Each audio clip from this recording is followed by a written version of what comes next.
Grady Sizemore can take credit for the 2 runs against Leicester. His third-inning 2-run homer put the Tribe within 5. Jake Westbrook will add 5 runs over 6. The Indians are 7-9 since the 4th of July, fell 2 games behind Detroit in the Central.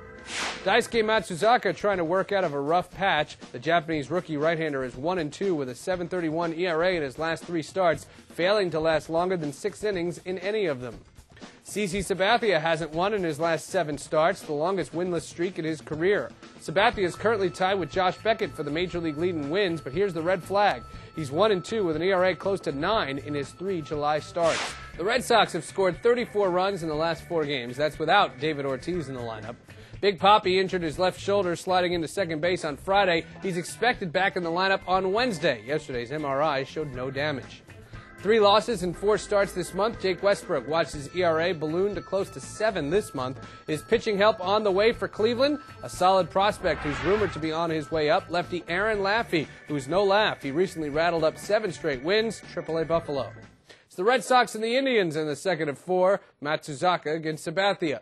First pitch set for 7:05 in Cleveland. You can see it live on MLB.TV beginning at 7 Eastern.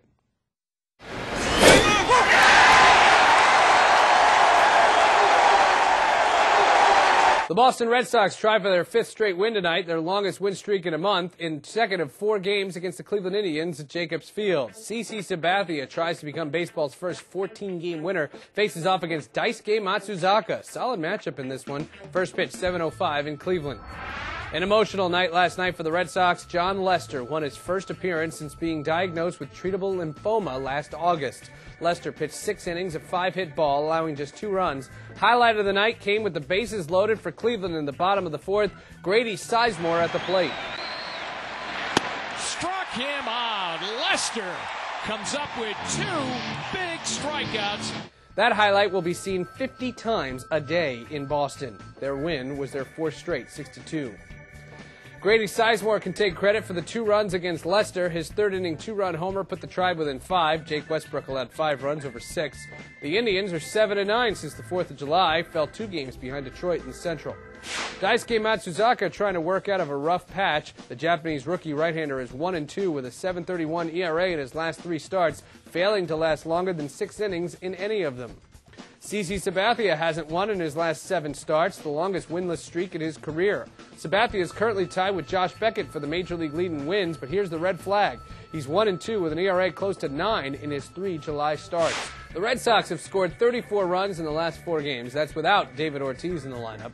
Big Papi injured his left shoulder sliding into second base on Friday. He's expected back in the lineup on Wednesday. Yesterday's MRI showed no damage. 3 losses in 4 starts this month. Jake Westbrook watched his ERA balloon to close to 7 this month. Is pitching help on the way for Cleveland? A solid prospect who's rumored to be on his way up, lefty Aaron Laffey, who's no laugh. He recently rattled up 7 straight wins, AAA Buffalo. It's the Red Sox and the Indians in the second of 4. Matsuzaka against Sabathia. First pitch set for 7:05 in Cleveland. You can see it live on MLB.TV beginning at 7 Eastern.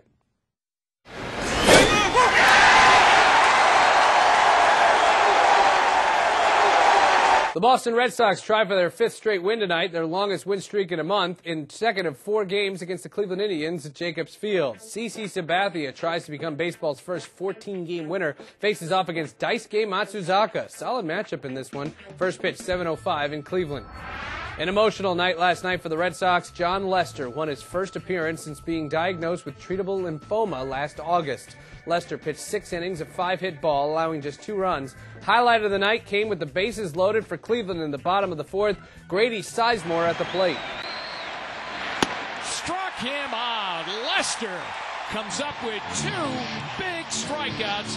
That highlight will be seen 50 times a day in Boston. Their win was their 4th straight, 6-2.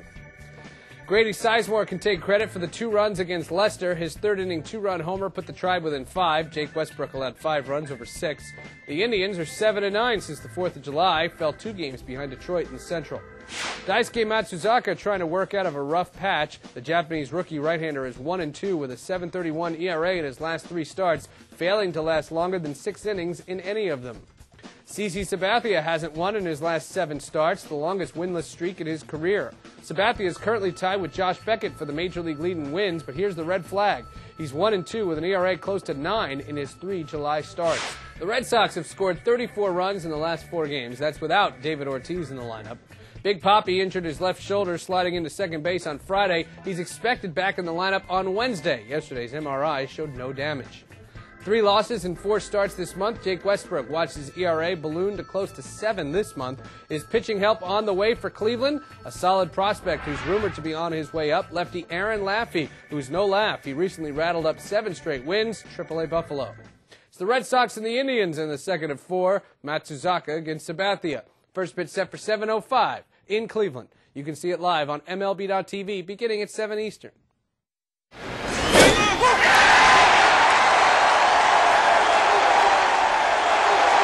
The Boston Red Sox try for their 5th straight win tonight, their longest win streak in a month, in second of 4 games against the Cleveland Indians at Jacobs Field. CC Sabathia tries to become baseball's first 14-game winner, faces off against Daisuke Matsuzaka. Solid matchup in this one. First pitch 7:05 in Cleveland. An emotional night last night for the Red Sox. John Lester won his first appearance since being diagnosed with treatable lymphoma last August. Lester pitched 6 innings, a 5-hit ball, allowing just 2 runs. Highlight of the night came with the bases loaded for Cleveland in the bottom of the 4th. Grady Sizemore at the plate. Struck him out. Lester comes up with 2 big strikeouts. That highlight will be seen 50 times a day in Boston. Their win was their 4th straight, 6-2. Grady Sizemore can take credit for the 2 runs against Leicester. His 3rd-inning 2-run homer put the Tribe within 5. Jake Westbrook allowed 5 runs over 6. The Indians are 7-9 since the 4th of July, fell 2 games behind Detroit in the Central. Daisuke Matsuzaka trying to work out of a rough patch. The Japanese rookie right-hander is 1-2 with a 7.31 ERA in his last 3 starts, failing to last longer than 6 innings in any of them. CC Sabathia hasn't won in his last 7 starts, the longest winless streak in his career. Sabathia is currently tied with Josh Beckett for the Major League lead in wins, but here's the red flag. He's 1-2 with an ERA close to 9 in his 3 July starts. The Red Sox have scored 34 runs in the last 4 games. That's without David Ortiz in the lineup. Big Papi injured his left shoulder sliding into second base on Friday. He's expected back in the lineup on Wednesday. Yesterday's MRI showed no damage. 3 losses in 4 starts this month. Jake Westbrook watched his ERA balloon to close to 7 this month. Is pitching help on the way for Cleveland? A solid prospect who's rumored to be on his way up, lefty Aaron Laffey, who's no laugh. He recently rattled up 7 straight wins, AAA Buffalo. It's the Red Sox and the Indians in the second of 4. Matsuzaka against Sabathia. First pitch set for 7:05 in Cleveland. You can see it live on MLB.TV beginning at 7 Eastern.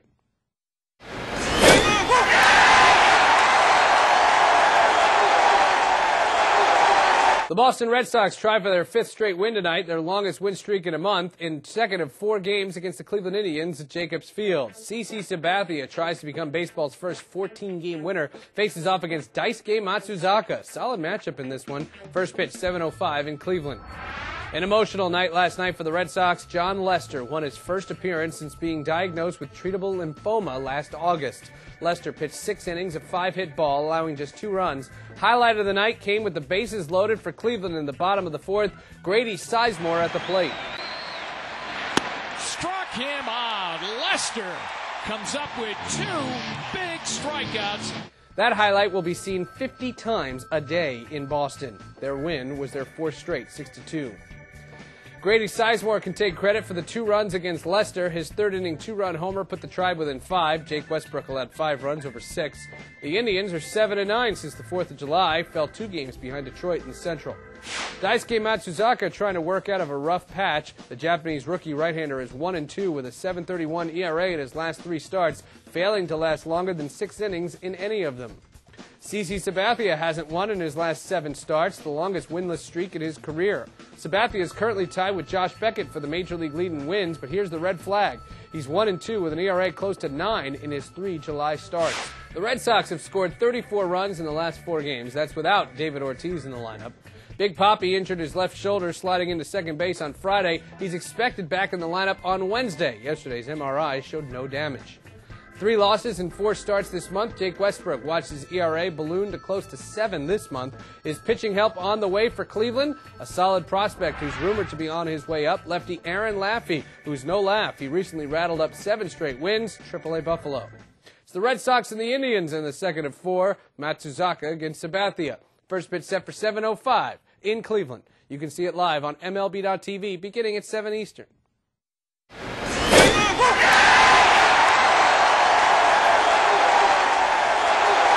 The Boston Red Sox try for their 5th straight win tonight, their longest win streak in a month, in second of 4 games against the Cleveland Indians at Jacobs Field. CC Sabathia tries to become baseball's first 14-game winner, faces off against Daisuke Matsuzaka. Solid matchup in this one. First pitch, 7:05 in Cleveland.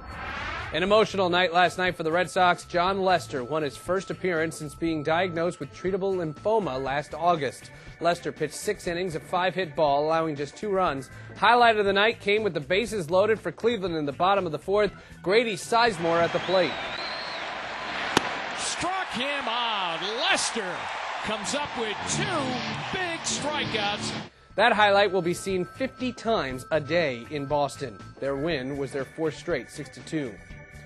Grady Sizemore can take credit for the 2 runs against Leicester. His 3rd-inning 2-run homer put the Tribe within 5. Jake Westbrook allowed 5 runs over 6. The Indians are 7-9 since the 4th of July, fell 2 games behind Detroit in the Central. Daisuke Matsuzaka trying to work out of a rough patch. The Japanese rookie right-hander is 1-2 with a 7.31 ERA in his last 3 starts, failing to last longer than 6 innings in any of them. CC Sabathia hasn't won in his last 7 starts, the longest winless streak in his career. Sabathia is currently tied with Josh Beckett for the Major League lead in wins, but here's the red flag. He's 1-2 with an ERA close to 9 in his 3 July starts. The Red Sox have scored 34 runs in the last 4 games. That's without David Ortiz in the lineup.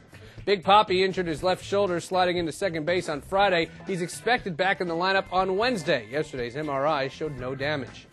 3 losses in 4 starts this month. Jake Westbrook watched his ERA balloon to close to 7 this month. Is pitching help on the way for Cleveland? A solid prospect who's rumored to be on his way up, lefty Aaron Laffey, who's no laugh. He recently rattled up 7 straight wins, AAA Buffalo.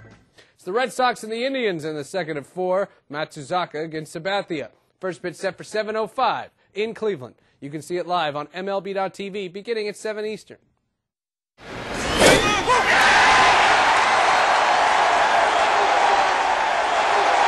The Boston Red Sox try for their 5th straight win tonight, their longest win streak in a month, in second of 4 games against the Cleveland Indians at Jacobs Field. CC Sabathia tries to become baseball's first 14-game winner, faces off against Daisuke Matsuzaka. Solid matchup in this one. First pitch, 7:05 in Cleveland. An emotional night last night for the Red Sox. John Lester won his first appearance since being diagnosed with treatable lymphoma last August. Lester pitched 6 innings, a 5-hit ball, allowing just 2 runs. Highlight of the night came with the bases loaded for Cleveland in the bottom of the 4th. Grady Sizemore at the plate. Struck him out. Lester comes up with 2 big strikeouts.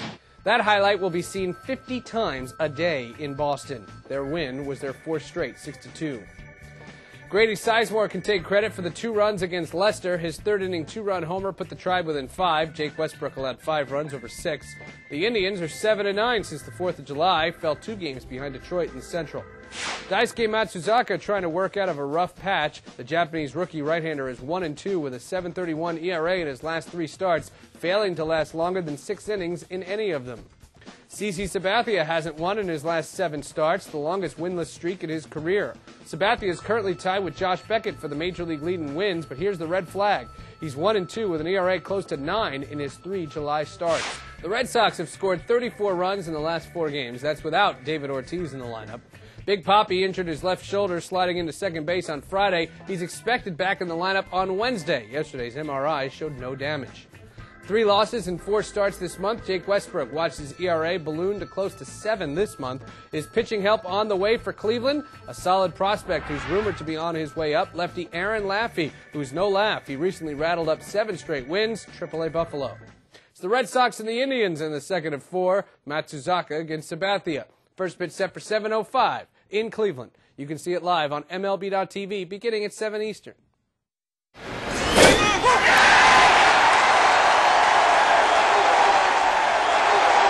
The Boston Red Sox try for their 5th straight win tonight, their longest win streak in a month, in second of 4 games against the Cleveland Indians at Jacobs Field. CC Sabathia tries to become baseball's first 14-game winner, faces off against Daisuke Matsuzaka. Solid matchup in this one. First pitch, 7:05 in Cleveland. An emotional night last night for the Red Sox. Jon Lester won his first appearance since being diagnosed with treatable lymphoma last August. Lester pitched 6 innings, a 5-hit ball, allowing just 2 runs. Highlight of the night came with the bases loaded for Cleveland in the bottom of the 4th. Grady Sizemore at the plate. Struck him out. Lester comes up with 2 big strikeouts. That highlight will be seen 50 times a day in Boston. Their win was their 4th straight, 6-2.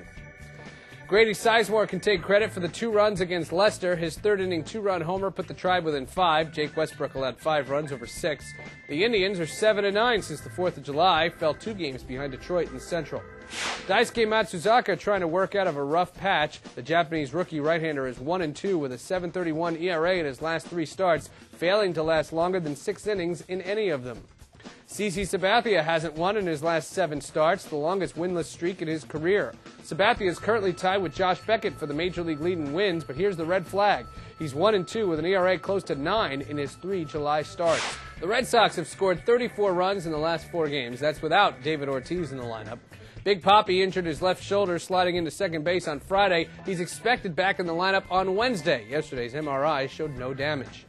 3 losses in 4 starts this month. Jake Westbrook watched his ERA balloon to close to 7 this month. Is pitching help on the way for Cleveland? A solid prospect who's rumored to be on his way up, lefty Aaron Laffey, who's no laugh. He recently rattled up 7 straight wins, AAA Buffalo. It's the Red Sox and the Indians in the 2nd of 4. Matsuzaka against Sabathia. First pitch set for 7:05 in Cleveland. You can see it live on MLB.TV beginning at 7 Eastern.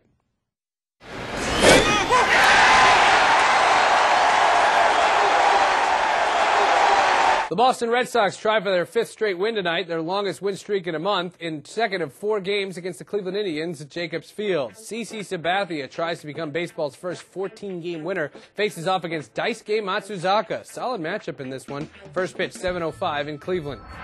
An emotional night last night for the Red Sox. Jon Lester won his first appearance since being diagnosed with treatable lymphoma last August. Lester pitched 6 innings, a 5-hit ball, allowing just 2 runs. Highlight of the night came with the bases loaded for Cleveland in the bottom of the 4th. Grady Sizemore at the plate. Struck him out. Lester comes up with 2 big strikeouts. That highlight will be seen 50 times a day in Boston. Their win was their 4th straight, 6-2. Grady Sizemore can take credit for the 2 runs against Leicester. His 3rd-inning 2-run homer put the Tribe within 5. Jake Westbrook allowed 5 runs over 6. The Indians are 7-9 since the 4th of July, fell 2 games behind Detroit in the Central. Daisuke Matsuzaka trying to work out of a rough patch. The Japanese rookie right-hander is 1-2 with a 7.31 ERA in his last 3 starts, failing to last longer than 6 innings in any of them. CC Sabathia hasn't won in his last 7 starts, the longest winless streak in his career. Sabathia is currently tied with Josh Beckett for the Major League lead in wins, but here's the red flag. He's 1-2 with an ERA close to 9 in his 3 July starts. The Red Sox have scored 34 runs in the last 4 games. That's without David Ortiz in the lineup. Big Papi injured his left shoulder sliding into second base on Friday. He's expected back in the lineup on Wednesday. Yesterday's MRI showed no damage. 3 losses in 4 starts this month. Jake Westbrook watched his ERA balloon to close to 7 this month. Is pitching help on the way for Cleveland? A solid prospect who's rumored to be on his way up, lefty Aaron Laffey, who's no laugh. He recently rattled up 7 straight wins, AAA Buffalo. It's the Red Sox and the Indians in the 2nd of 4. Matsuzaka against Sabathia. First pitch set for 7:05 in Cleveland. You can see it live on MLB.TV beginning at 7 Eastern.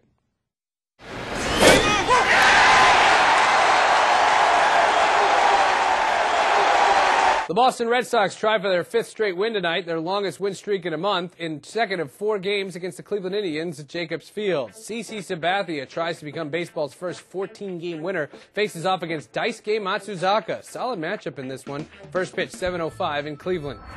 An emotional night last night for the Red Sox. Jon Lester won his first appearance since being diagnosed with treatable lymphoma last August. Lester pitched 6 innings, a 5-hit ball, allowing just 2 runs. Highlight of the night came with the bases loaded for Cleveland in the bottom of the 4th. Grady Sizemore at the plate. Struck him out. Lester comes up with 2 big strikeouts. That highlight will be seen 50 times a day in Boston. Their win was their 4th straight, 6-2. Grady Sizemore can take credit for the 2 runs against Leicester. His third-inning 2-run homer put the Tribe within 5. Jake Westbrook will add 5 runs over 6. The Indians are 7-9 since the 4th of July, fell 2 games behind Detroit in the Central. Daisuke Matsuzaka trying to work out of a rough patch. The Japanese rookie right-hander is 1-2 with a 7.31 ERA in his last 3 starts, failing to last longer than 6 innings in any of them. CC Sabathia hasn't won in his last 7 starts, the longest winless streak in his career. Sabathia is currently tied with Josh Beckett for the Major League lead in wins, but here's the red flag. He's 1-2 with an ERA close to 9 in his 3 July starts. The Red Sox have scored 34 runs in the last 4 games. That's without David Ortiz in the lineup.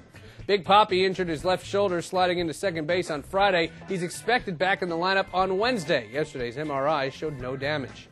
3 losses in 4 starts this month. Jake Westbrook watched his ERA balloon to close to 7 this month. Is pitching help on the way for Cleveland? A solid prospect who's rumored to be on his way up, lefty Aaron Laffey, who's no laugh. He recently rattled up 7 straight wins, AAA Buffalo. It's the Red Sox and the Indians in the second of 4. Matsuzaka against Sabathia. First pitch set for 7:05 in Cleveland. You can see it live on MLB.TV beginning at 7 Eastern.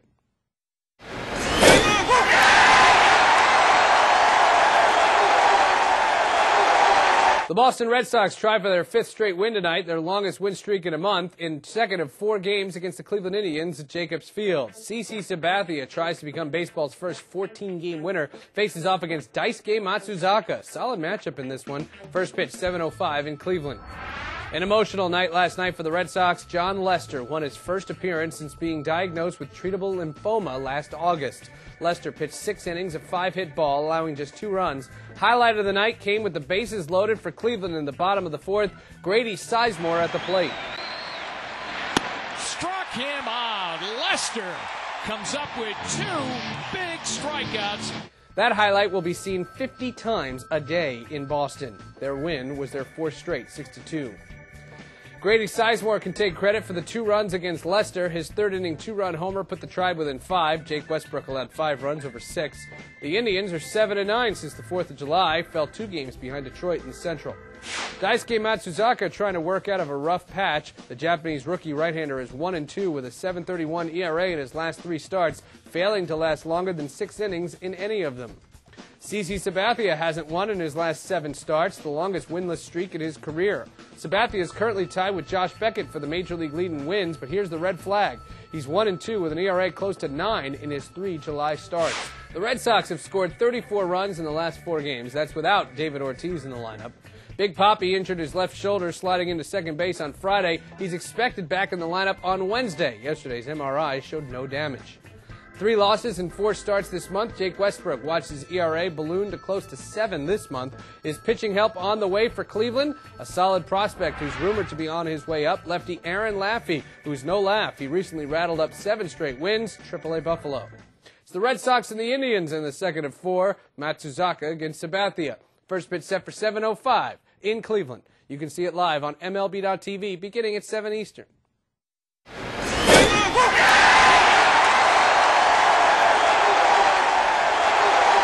The Boston Red Sox try for their 5th straight win tonight, their longest win streak in a month, in second of 4 games against the Cleveland Indians at Jacobs Field. CC Sabathia tries to become baseball's first 14-game winner, faces off against Daisuke Matsuzaka. Solid matchup in this one. First pitch, 7:05 in Cleveland.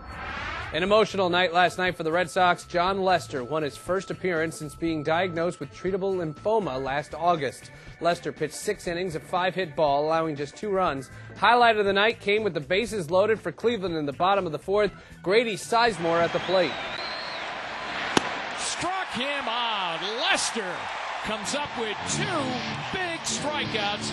That highlight will be seen 50 times a day in Boston. Their win was their 4th straight, 6-2.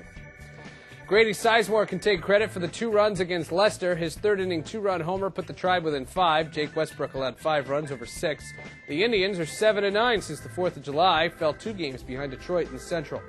Daisuke Matsuzaka trying to work out of a rough patch. The Japanese rookie right-hander is 1-2 with a 7.31 ERA in his last 3 starts, failing to last longer than 6 innings in any of them. CC Sabathia hasn't won in his last 7 starts, the longest winless streak in his career. Sabathia is currently tied with Josh Beckett for the Major League lead in wins, but here's the red flag. He's 1-2 with an ERA close to 9 in his 3 July starts. The Red Sox have scored 34 runs in the last 4 games. That's without David Ortiz in the lineup. Big Papi injured his left shoulder sliding into second base on Friday. He's expected back in the lineup on Wednesday. Yesterday's MRI showed no damage. 3 losses in 4 starts this month. Jake Westbrook watched his ERA balloon to close to 7 this month. Is pitching help on the way for Cleveland? A solid prospect who's rumored to be on his way up, lefty Aaron Laffey, who's no laugh. He recently rattled up 7 straight wins, AAA Buffalo. It's the Red Sox and the Indians in the second of 4. Matsuzaka against Sabathia. First pitch set for 7:05 in Cleveland. You can see it live on MLB.TV beginning at 7 Eastern.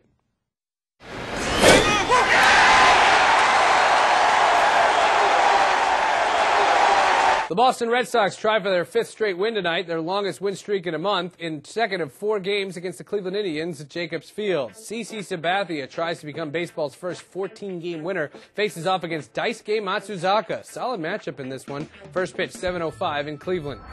An emotional night last night for the Red Sox. John Lester won his first appearance since being diagnosed with treatable lymphoma last August. Lester pitched 6 innings of 5-hit ball, allowing just 2 runs. Highlight of the night came with the bases loaded for Cleveland in the bottom of the 4th.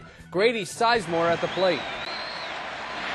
Struck him out. Lester comes up with 2 big strikeouts. That highlight will be seen 50 times a day in Boston. Their win was their 4th straight, 6-2. Grady Sizemore can take credit for the 2 runs against Leicester. His 3rd-inning 2-run homer put the Tribe within 5. Jake Westbrook allowed 5 runs over 6. The Indians are 7-9 since the 4th of July, fell 2 games behind Detroit in the Central. Daisuke Matsuzaka trying to work out of a rough patch. The Japanese rookie right-hander is 1-2 with a 7.31 ERA in his last 3 starts, failing to last longer than 6 innings in any of them. CC Sabathia hasn't won in his last 7 starts, the longest winless streak in his career. Sabathia is currently tied with Josh Beckett for the Major League lead in wins, but here's the red flag. He's 1-2 with an ERA close to 9 in his 3 July starts. The Red Sox have scored 34 runs in the last 4 games. That's without David Ortiz in the lineup. Big Papi injured his left shoulder sliding into second base on Friday. He's expected back in the lineup on Wednesday. Yesterday's MRI showed no damage. 3 losses in 4 starts this month. Jake Westbrook watched his ERA balloon to close to 7 this month. Is pitching help on the way for Cleveland? A solid prospect who's rumored to be on his way up, lefty Aaron Laffey, who's no laugh. He recently rattled up 7 straight wins, AAA Buffalo. It's the Red Sox and the Indians in the second of 4. Matsuzaka against Sabathia. First pitch set for 7:05 in Cleveland. You can see it live on MLB.TV beginning at 7 Eastern.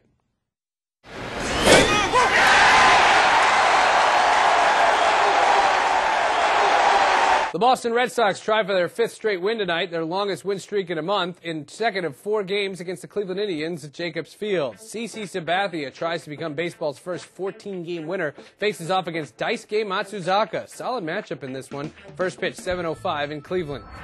An emotional night last night for the Red Sox. John Lester won his first appearance since being diagnosed with treatable lymphoma last August. Lester pitched 6 innings of 5-hit ball, allowing just 2 runs. Highlight of the night came with the bases loaded for Cleveland in the bottom of the 4th. Grady Sizemore at the plate. Struck him out. Lester comes up with 2 big strikeouts. That highlight will be seen 50 times a day in Boston. Their win was their 4th straight, 6-2. Grady Sizemore can take credit for the 2 runs against Leicester. His 3rd-inning 2-run homer put the Tribe within 5. Jake Westbrook allowed 5 runs over 6. The Indians are 7-9 since the 4th of July, fell 2 games behind Detroit in the Central. Daisuke Matsuzaka trying to work out of a rough patch. The Japanese rookie right-hander is 1-2 with a 7.31 ERA in his last 3 starts, failing to last longer than 6 innings in any of them. CC Sabathia hasn't won in his last 7 starts, the longest winless streak in his career. Sabathia is currently tied with Josh Beckett for the Major League lead in wins, but here's the red flag. He's 1-2 with an ERA close to 9 in his 3 July starts. The Red Sox have scored 34 runs in the last 4 games. That's without David Ortiz in the lineup. Big Papi injured his left shoulder sliding into second base on Friday. He's expected back in the lineup on Wednesday. Yesterday's MRI showed no damage. 3 losses in 4 starts this month. Jake Westbrook watched his ERA balloon to close to 7 this month. Is pitching help on the way for Cleveland? A solid prospect who's rumored to be on his way up, lefty Aaron Laffey, who's no laugh. He recently rattled up 7 straight wins, AAA Buffalo. It's the Red Sox and the Indians in the second of 4. Matsuzaka against Sabathia. First pitch set for 7:05 in Cleveland. You can see it live on MLB.tv beginning at 7 Eastern.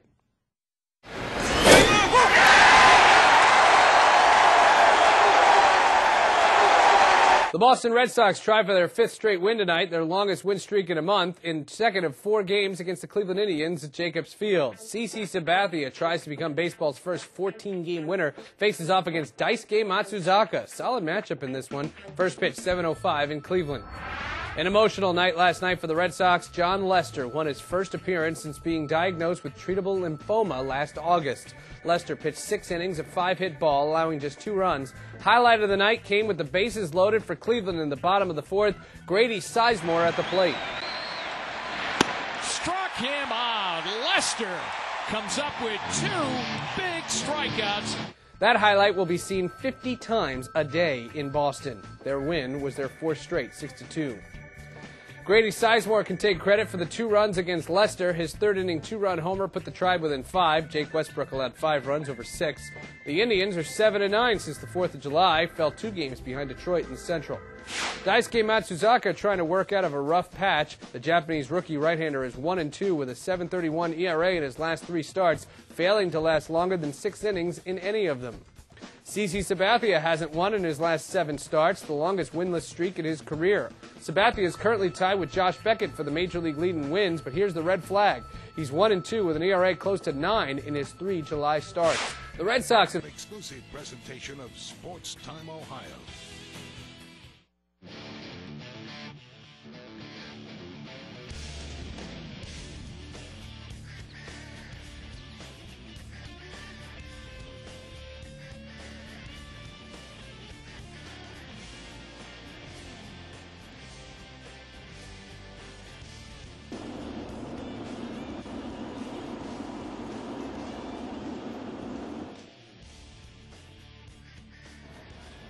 From downtown Cleveland, Ohio, at Jacobs Field, where the Indians host the Boston Red Sox in Game 2 of a 4-game series. It's Dollar Dog Night here at the Old Ball Yard.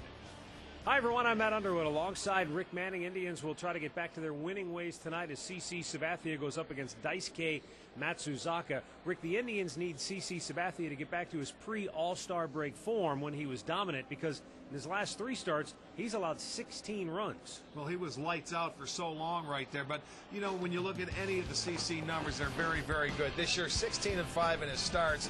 13 wins. He's looking for 14 to take over that lead. 6-2 after an Indians loss. You look at 9-2 at home. But what CC has to do, when he has had his problems in his last 3 starts, Matt, they are hitting about 400 off him in his last 6 starts with runners in scoring position. So he's going to have to stop that.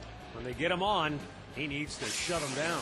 Now he's up against Daisuke Matsuzaka tonight. This is the Japanese import in which the Red Sox invested over $100 million just to get him away from Japan. He's been very good on the year, but when the Indians faced him back at Fenway, they handed him his worst beating of the year. Well, he's a solid pitcher. He knows how to pitch. He takes control of the game. But what happened, the Indians offense made adjustments as they saw him. About the 2nd, 3rd time through in the last inning and 2/3, they scored all 6 runs, a home run by Grady Sizemore. So, you know, 12 hits, that's saying something, but this guy knows how to pitch. A great pitching matchup tonight. 24 wins combined between CC and Daisuke. Stick around. We've got all the action coming up next.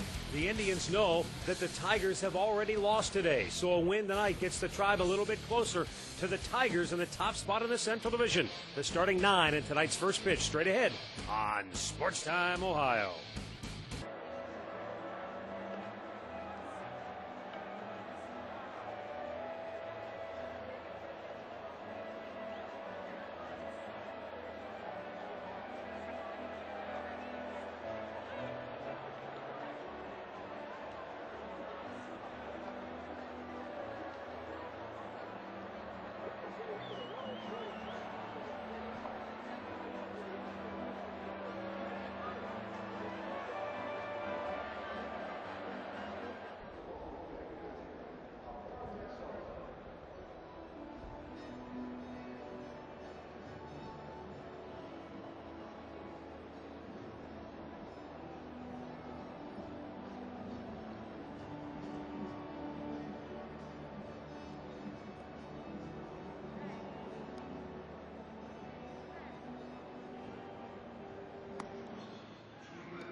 Coors Field. Indians getting ready for the second of 4 meetings this week between the Indians and the Boston Red Sox. Drive taken to field behind their ace, CC Sabathia, shooting for his 14th win of the year. And we'll get a look right now at the Red Sox starting lineup presented by Ganley BMW. Experience the ultimate driving machine at Ganley BMW in Middleburg Heights. Julio Lugo in the leadoff spot, followed by the youngster Dustin Pedroia, then Kevin Youkilis, Manny Ramirez. He has really had good success in his career against CC Sabathia. Then it's another former Indian, Coco Crisp, batting in the 5th spot in the lineup for the first time this year. Mike Lowell at 3rd. Jason Varitek will catch. J.D. Drew in right, and Willie Mopena bats 9th. Start number 22 for CC, who is 13-4 on the year, a 381 earned run average. Coming off a win in his start down in Texas, went 6 innings, 9 hits, 4 runs, 3 earned. He did walk one. He struck out a pair. That was win number 13 as the Indians won that ball game 7-5. 127 strikeouts in his 146 in the 3rd innings. And CC in his career against the Red Sox is 2-3. He did beat them last year. It was an 8-7 win August 1st in Fenway Park. No, excuse me, a 6-3 win over the Sox and Jason Johnson. Let's set the defense for you behind CC. It looks like this. It'll be Francisco in left, Sizemore in center, Nixon in right. Blake at 3rd, Peralta at short, Barfield at 2nd, Garco at 1st, and Martinez back in there behind the plate. Calling the balls and strikes tonight, the crew chief, 29-year veteran, Cowboy Joe West. Then Ed Rapuano is at 1st, Ed Hickox at 2nd, and C.B. Buckner down at 3rd. Julio Lugo will step in, riding a 13-game hitting streak. And during his streak, Lugo is batting .440. A little different look to the lineup tonight. He's leading off. Well, yesterday against the right-hander, he was hitting 9th. CC's first pitch in there for a called strike.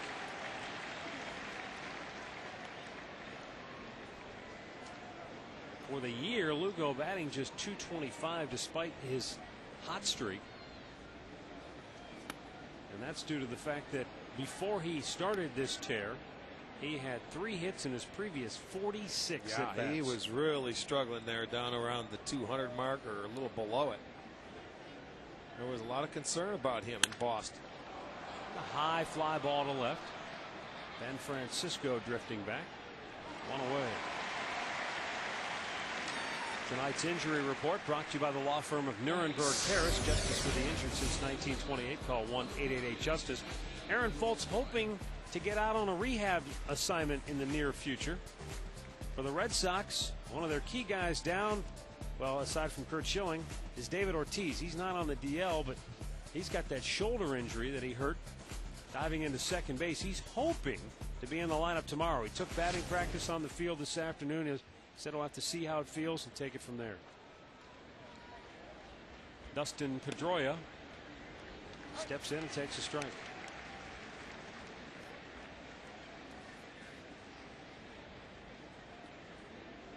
Young man that had 3 hits last night between him and Coco. Coco had 4 in that leadoff spot. Pedroia had 3. They had 7 of the 14 hits. Bouncing ball, routine for Blake. 2 down.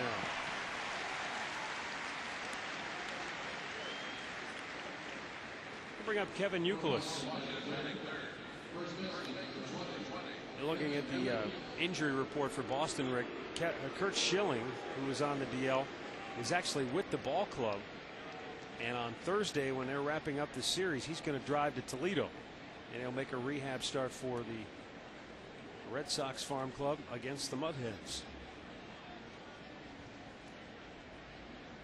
Kevin Youkilis 2 for 4 in the game last night.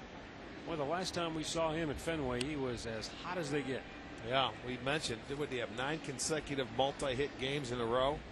And plus, he was on a 21, 22 game hitting streak at that 23. time. 23 games. He ended that streak on June 1st. And I think that was right after we left town. We left there on the 30th. Yeah, it was. The streak ended 2 days later, so.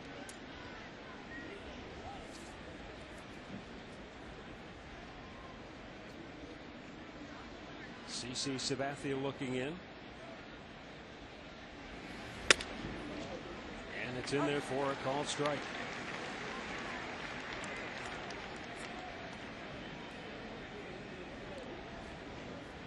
Of course, the other thing about that hitting streak is Casey Blake was in the midst of his hitting streak, which wouldn't end until June 17th, and remains the longest streak of the season. Youkilis heads one to the alley. Francisco cuts it off. It's a 2-out single for Youkilis. And the Red Sox fans are here in numbers and vocal again tonight.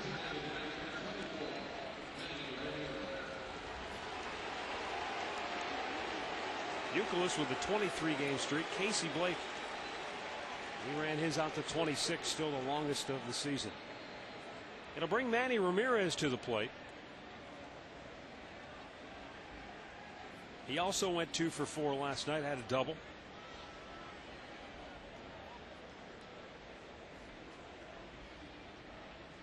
He has bumped his batting average up near the 300 mark.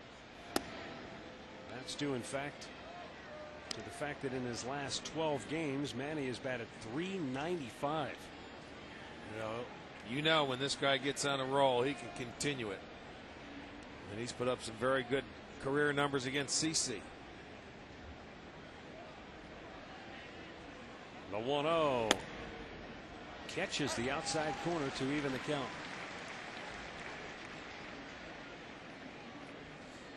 The way Ramirez can wield the bat, you're almost surprised when he doesn't get a hit.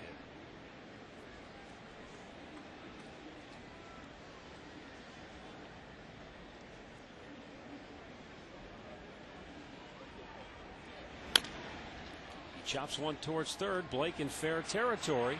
Throws him out. So a good first inning for CC Sabathia. The Red Sox do not score. The Indians coming to bat.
At Fenway Park earlier this year.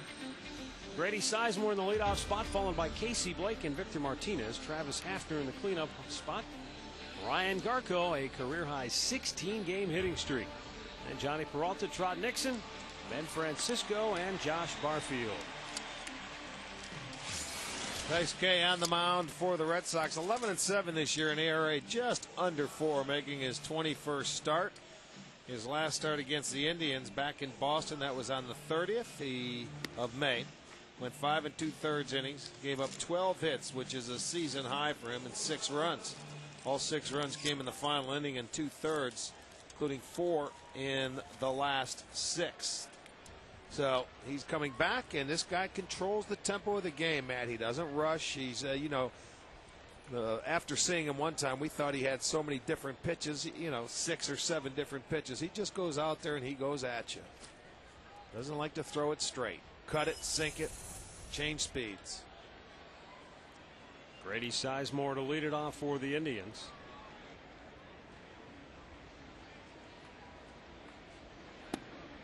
And his first pitch is low for ball one. The approach for the Indians tonight, no different than they've had all season long. They know that Matsuzaka likes to get ahead and then get you to chase, so they have to have that patient approach.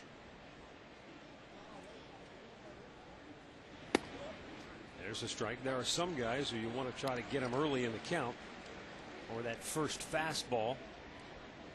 Well, this guy normally has good control, but in his last start, he did walk a career high 6. That came against the Chicago White Sox. It was a losing effort. Sizemore shortened the bunt but took the pitch, and it's called a strike.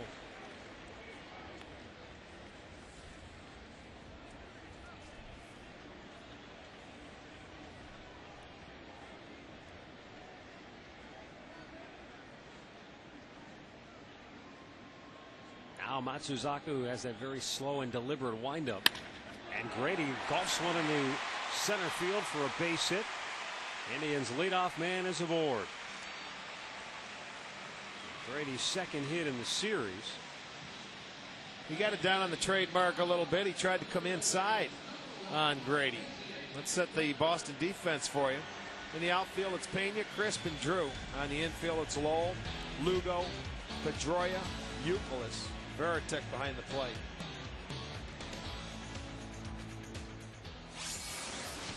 Here is Casey Blake. We told you in the top half of the inning about his 26-game hitting streak that ended in June. But he has really been hot of late. Blake has hit .344 in his last 8 games.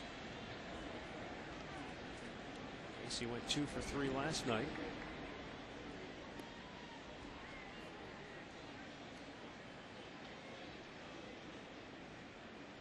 Sizemore with 25 stolen bases on the year.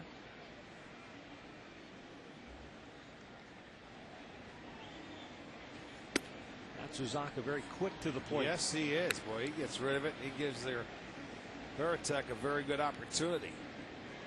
Quick to the plate.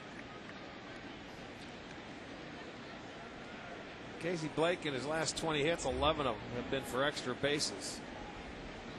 Include 7 doubles, couple of triples, couple of homers. You know, when you're hot, why not get hot with extra base power? Yes, indeed. Runner goes, pitch is taken for a strike, and the throw is dropped by the shortstop. Or I beg your pardon, the second baseman, Pedroia. Sizemore with his 26th steal of the year. I think, Rick, it would have been a very close call had he not dropped the ball. It would have been, but when you're moving towards the bag and you've got that runner coming in to you, there is going to be a little bit of a collision here. He wanted to get up out of the way, and he just knocked the ball right out of the glove. The contact here, see, the ball was actually up the line. Yep. It was into Grady, and he couldn't really put the glove on it. So he's in a scoring position, but now Blake down on the count 1-2.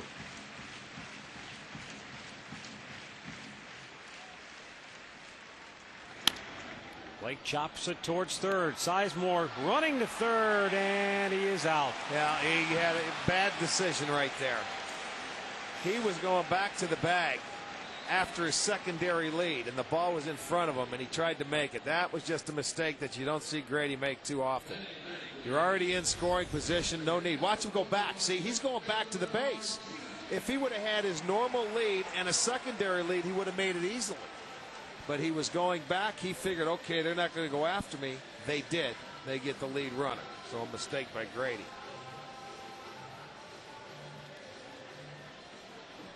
Yeah, the old adage, if it's hit in front of you, you hold. But as you said, had he had the secondary lead with his speed, he probably would have been able to get there. Well, he went back because he thought Matsuzaka was going to make that turn and spin to second base. He didn't do it, so he should have stayed put. So Blake's at first with 1 out now for Victor Martinez.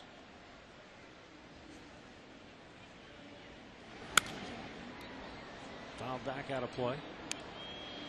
Matsuzaka, like Sabathia, has gone through a bit of a struggle here of late. Daisuke in his last 3 starts has given up 13 runs in 16 innings.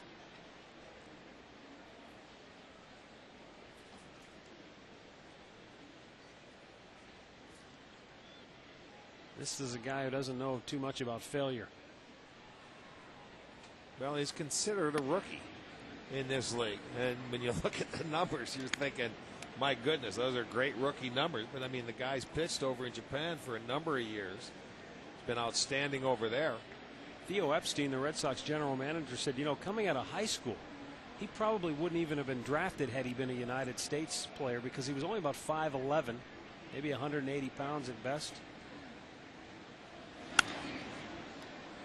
But man, did he put on a performance in Japan. Their high school national tournament draws 55,000 people a game. Lasts for 2 weeks, doesn't it? It's a huge event. Yeah.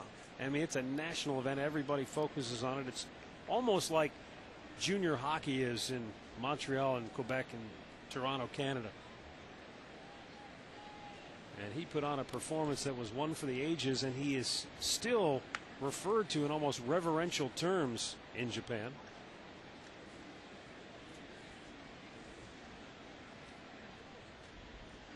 What did he throw? About 178 pitches that one game? He was 17 years old. He had a 208 strikeout season that year. And then in the tournament, he had a complete game victory in which he threw 250 pitches over 17 innings. The next day, he played in the outfield for 8 innings and then pitched the 9th to get another win. And the very next day, in the final game, he pitched a no-hitter. Wow. Struck out 11 to clinch the championship. Imagine that. 250 pitches one day. The next day you play the outfield, come in and pitch the 9th. And the day after that, a no-hitter.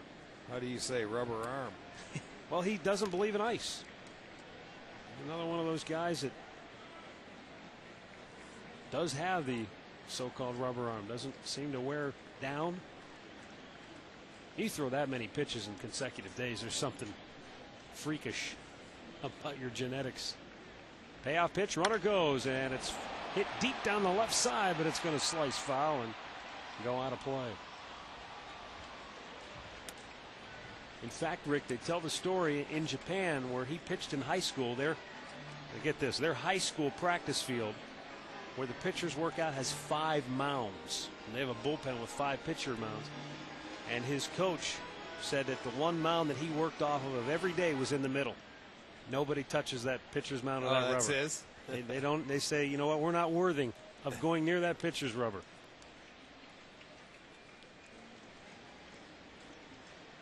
See if Blake takes off again on this 3-2 pitch. He is running, and the payoff is again fouled out of play.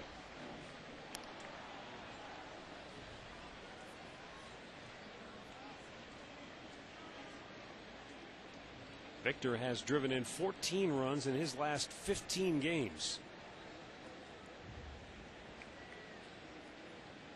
And by starting the runner, should he find a gap, looking for another RBI. Well, that's exactly what Eric Wedge is thinking. Okay, Victor's going to put the ball in play. I'm going to start Casey Blake in case he finds a gap.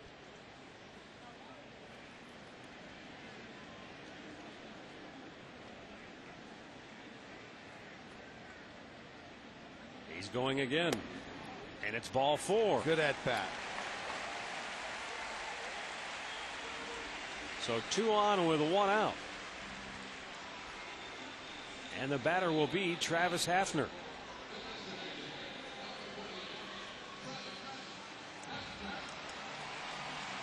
Harry Francona with some first inning concerns, and this is something that the Indians would like to change. In their last 6 games, I think I mentioned it during the pregame show, Rick, they've been outscored 10-0 in the first inning. And that was really their strength for a while there. They would get the early lead. Well, yes, they would. But, you know, sometimes it's when they're on the road, it's okay. They're hitting first. They have a pretty good opportunity, but when they've been coming back home, a lot of times they've given up the lead early. Hafner fouls one straight back. He has done that a number of times this year where he has had great cuts and it goes straight back, has fouled it back. The difference in a year, last year when he would put that ball in play and hit it hard somewhere.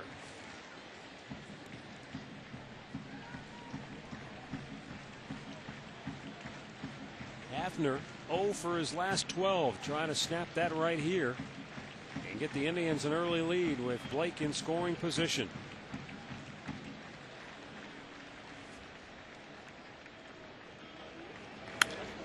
Out away, it's 0-2. The Indians only had 3 at-bats with a runner in scoring position last night. They were 0 for 3. Cronk has definitely picked it up here in the month of July.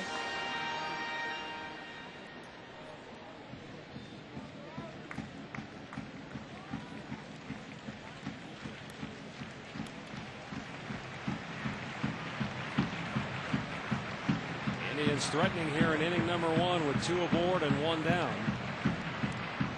And Matsuzaka comes set. With a hard grounder, Youkilis will get 1. And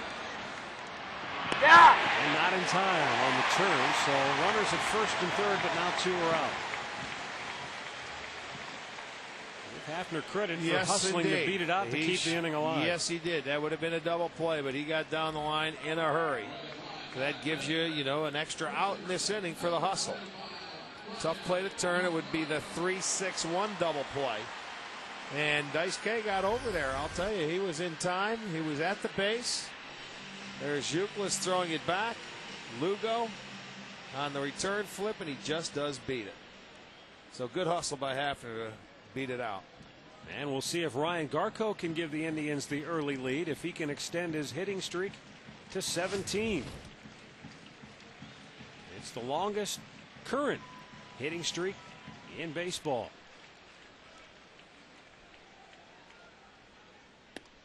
Outside for ball 1. In fact, Garko and Julio Lugo, along with Miguel Cabrera of the Marlins, have the top 3 longest active streaks in the majors.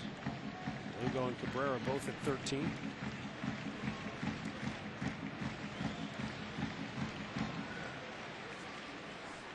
The 1-0 almost hit him. It did. Yes, it did. I heard it. Again, hit again. Well, he jumps up. He's been hit 13 times now. The bases are loaded with 2 down here in the first. Just nicks him here. Maybe you can hear it. Yep. You can hear that double hit. Tap, tap. Yep. It sure did.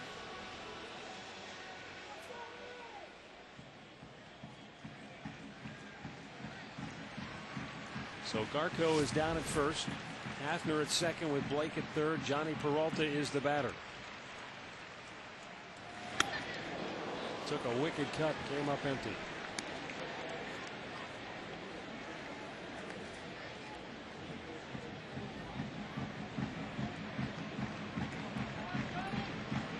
Peralta, one of 5 Indians hitters with 50 or more runs batted in. He's got 50.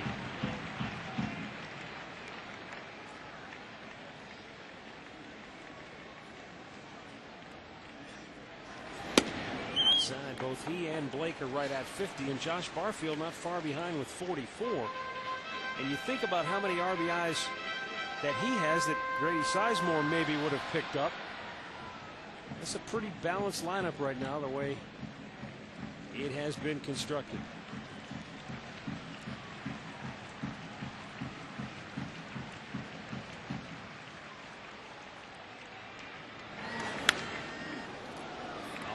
Boy, a couple of Indians hitters in this inning have had good cuts, but nothing to show for it. Well, Peralta now has been swinging very hard, and he's been pulling a lot of pitches. When Johnny's on his game, right center field seems to be his friend, his ally, or that alley, I should say, in the right center field. But he's been getting a lot of base hits between short and third recently.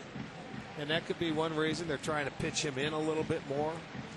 Red Sox really squeezing Peralta in the alley. Coco Crisp in center, playing him toward right. Trying to take that alley away from him. Just missed outside. Oh, Daisuke was headed to the dugout. That was the exact same pitch. It was awfully close.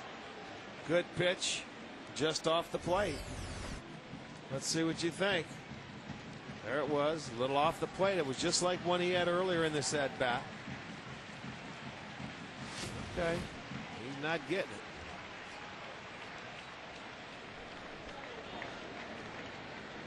Now the 2-2. Changed up on him and struck him out. Indians leave him loaded. We've played an inning, no score in Cleveland.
Ball on Sports Time Ohio is brought to you in part by Subway. Subway, eat fresh. By your local State Farm agents. And by Rico. Trying to stay cool. Got it made right there. Huh? I love it. Oh, that's beautiful. Staying cool by the pool. All right, we go to the second inning here at Jacobs Field. Coco Crisp, for the first time in his career, he's batting fifth.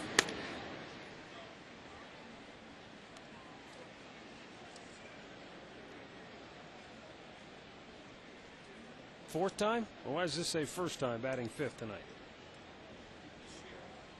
Okay. First time batting fifth tonight this year. Well, he had 4 hits last night. Maybe that has something to do with it. He's been swinging very good. 10 out of his last 13. Yeah.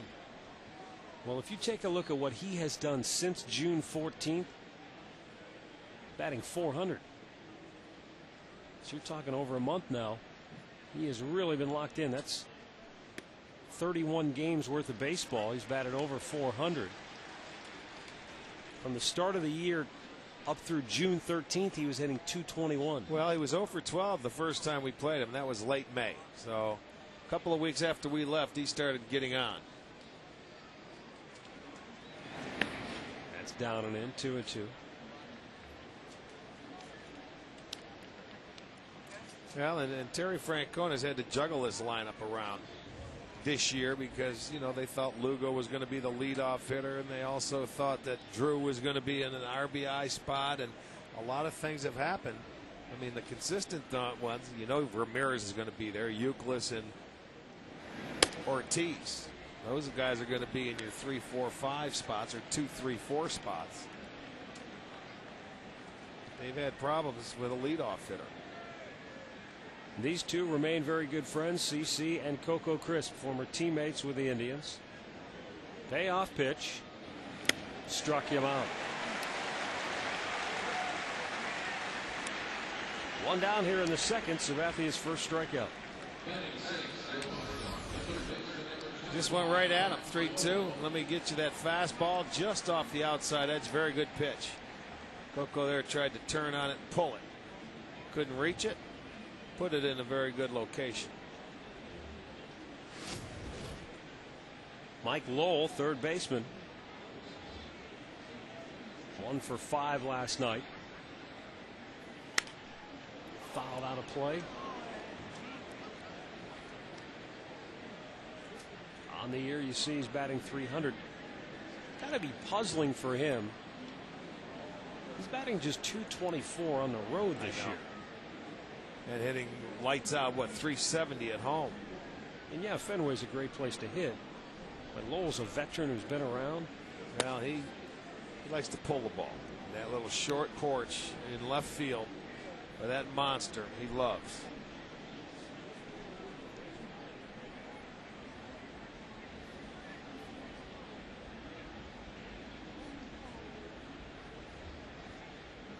The 1-1 is hit in the air toward right. Nixon, the former Red Sox, has it 2 down. Let's get a quick Central update right now, courtesy of Central Cadillac Hummer. The Detroit Tigers went down to defeat today, 5-3. The White Sox win it. Javier Vasquez the win. Jeremy Bonderman just his 2nd loss of the year. Paul Konerko hit his 22nd home run in the ballgame. They're playing a doubleheader, so game 2 is probably underway by now or getting close to it.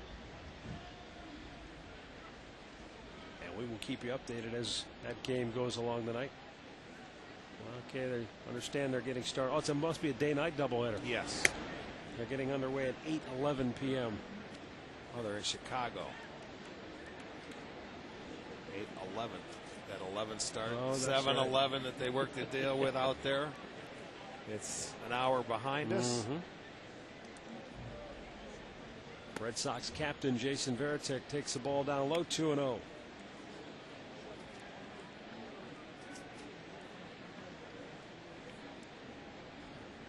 Varitek batting .267 on the year, but in his last 6 games, just 2 hits and 18 tries.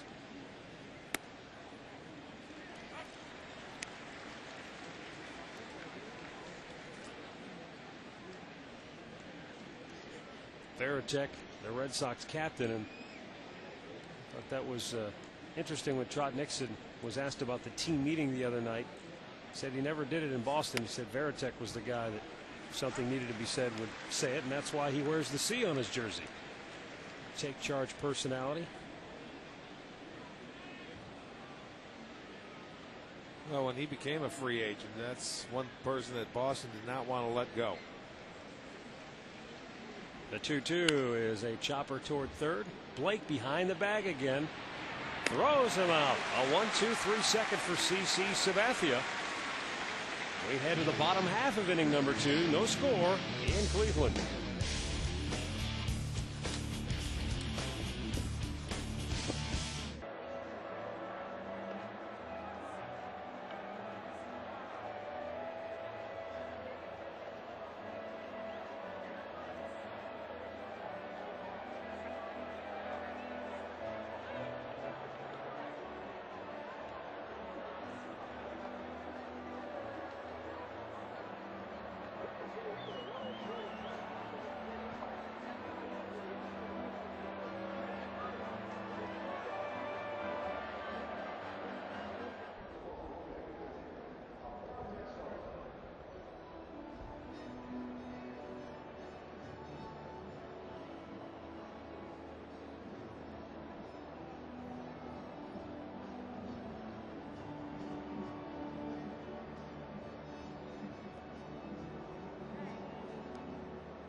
Indians and Red Sox scoreless, middle of the second as you look in from the Panini cam. And a pretty good crowd in attendance here. We'll be short of a sellout, it looks like, unless they're still lined up at the gates. Let's hope we'll see the Tribe in October. That's definitely the goal of this ball club right now. There you go. Dollar dogs. I'll take 6 of them, please. He's just cooking them up on the grill.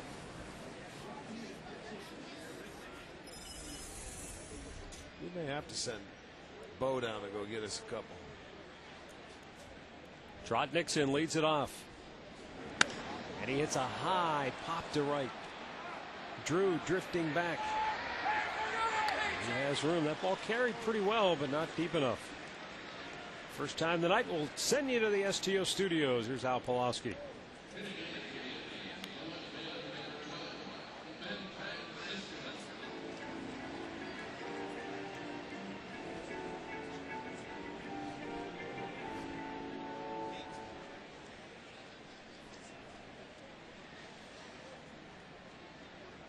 That means for the moment the Indians have a 3-game lead in the wild card. They just called up that Reinecker and they sent out that Robinson Tejada to AAA, the guy that pitched the last You say game. Tejada, I say Tejada. It doesn't matter. He's in AAA. You can reach him in Tulsa. That's exactly or Oklahoma City, wherever. Here's a bunt. And a nice play by Matsuzaka. Francisco tried to punch one by the mound, but it hung up. And a nice play by Matsuzaka for out number 2. Not a bad idea. He just didn't get it to the line enough. If that was about 3 feet over more, he would have had himself a base hit. Well, one thing we know from talking to players and former players who have played in Japan, like Charlie Manuel, Japanese players are very well schooled on all of the fundamentals. I mean, they drill and they practice sometimes up to 6 hours a day before the game starts. And Matsuzaka showing very good skills right there. I know, like a lot of the Japanese pitchers, they have that little hesitation move at the top of their windup, as he does. I'll hold it. And now let's go. Josh Barfield rips one deep center field. Coco racing back, makes the catch. And it's a 1-2-3 second, although Barfield gave it a ride. 2 complete at Jacobs Field, no score.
Field, that man to your right in the red polo shirt, the father of Red Sox skipper Terry Francona.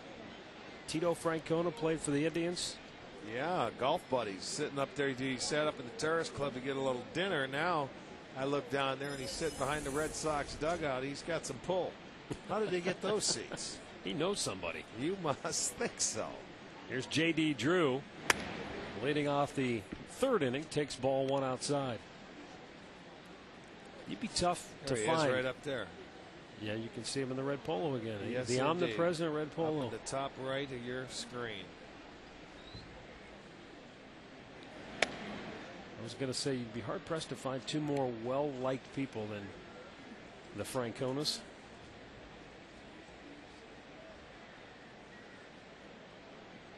J.D. Drew. Red Sox spent a boatload of money to bring him over as a free agent. Fouled away. Yeah, between him and Lugo to play short.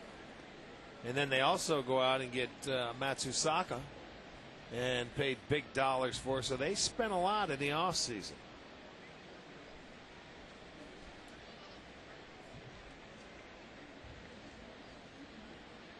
And the 2-1. A strike at the knees.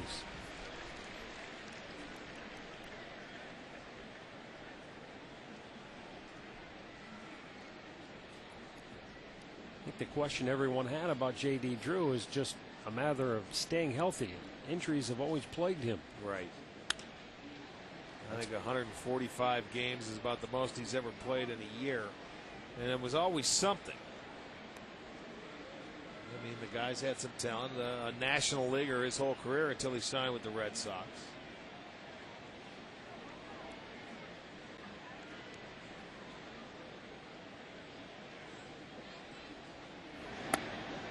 He went around, says Joe West.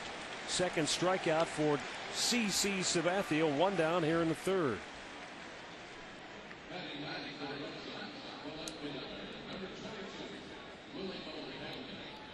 And we'll bring up Willie Mo Pena. They'll give it a good slider, and he just couldn't hold it back. There goes the hands. They give in, and yes, he did. And he knew it. Willie Mo Pena batting .202.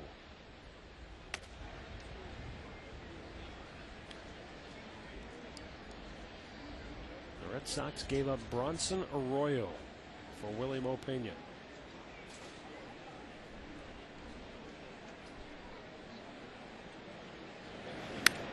Fouled back to the screen, and there are Kurt Schilling in the house. There are rumblings, Rick, that the Red Sox would like to add a bat because Willie Mo Pena has essentially underperformed. Well, yeah, here's a guy that has all the power in the world, but I mean, he's not getting any playing time, and when he does, he's not performing.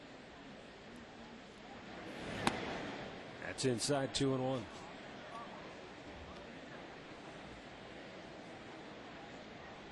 He has never really been a regular any place he's played, coming from Cincinnati. You know, they liked his talent and they tried to get him in there as much as possible, but he just doesn't seem to be an everyday player. Down too low, and it's 3-1 on the number 9 hitter with Julio Lugo to follow. Pena in his last 14 games has 4 hits.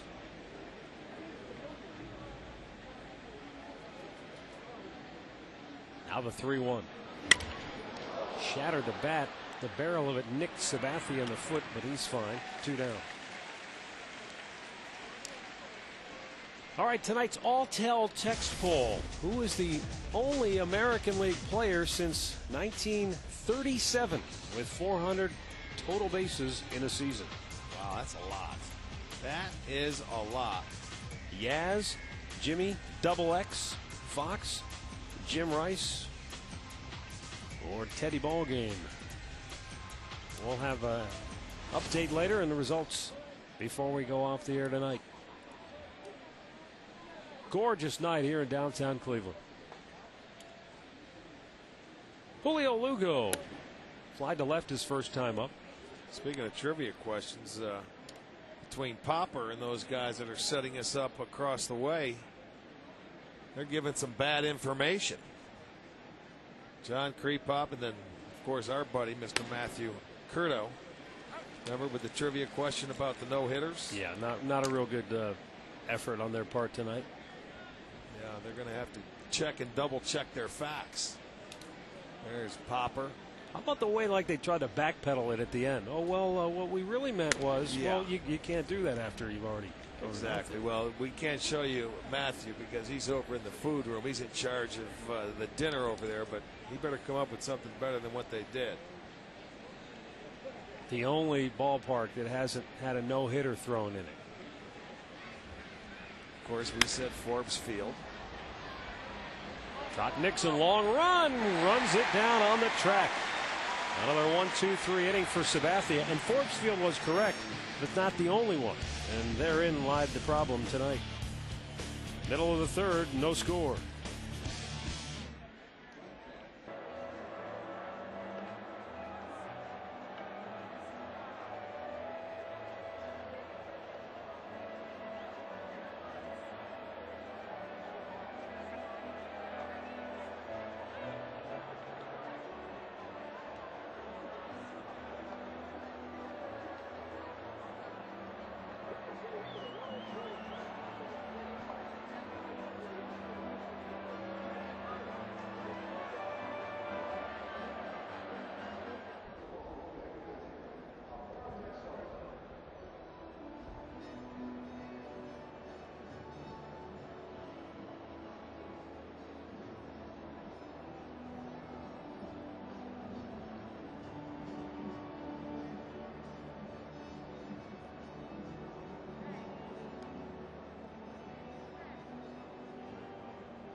Field, no score.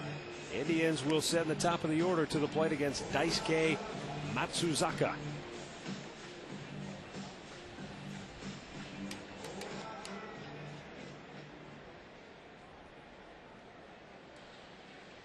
Grady Sizemore, base hit, and had a stolen base in the first inning.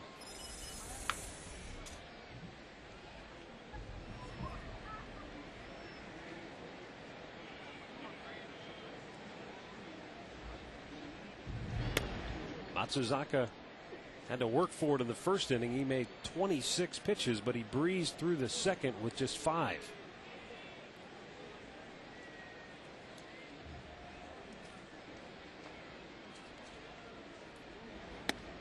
Came inside and missed, and it's 2-0.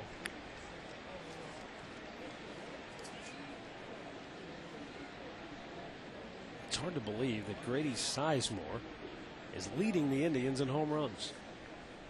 Yeah, it is. I mean, he hit his 18th last night. But it also tells you about the balance that the Indians have. They have 6 players with 12 or more home runs. It's tied for the best in baseball in terms of that balance.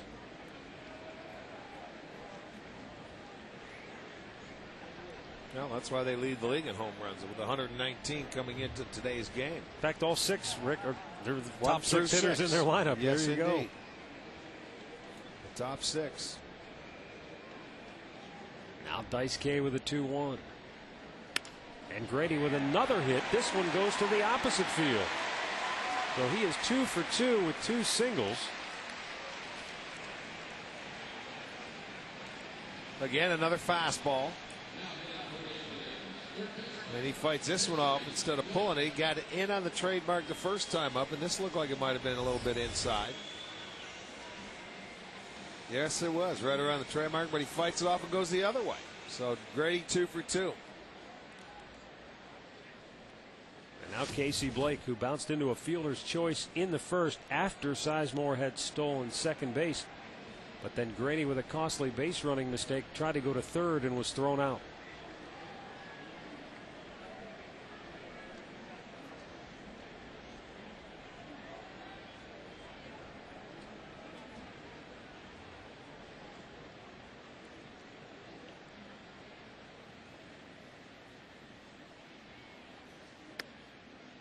Missed inside for ball one.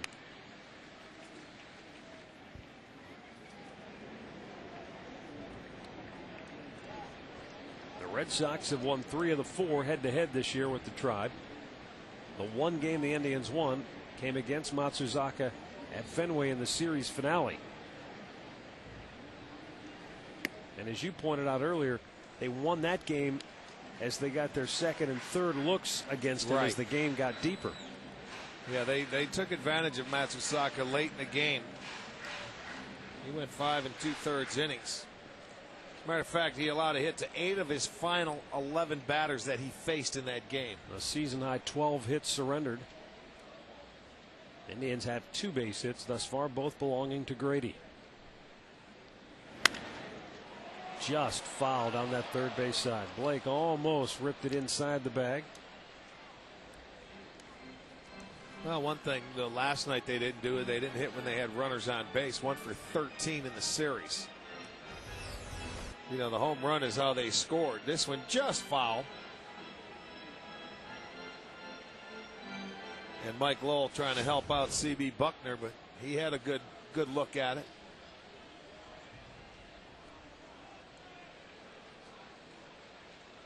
Two and one the count. We'll see if Sizemore takes off here. He holds, and Blake fouls it away. I want to send along some birthday wishes to some big Tribe fans. A happy 93rd birthday to Marge Compton. A happy 80th to Brett Hastings Sr. A happy 69th to Loretto Leach. And a happy 60th to Ricky Woods.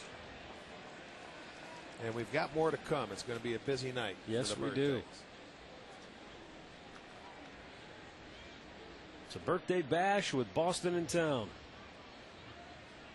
And a 2-2 count on Blake. Sizemore goes. Blake hits one deep to left.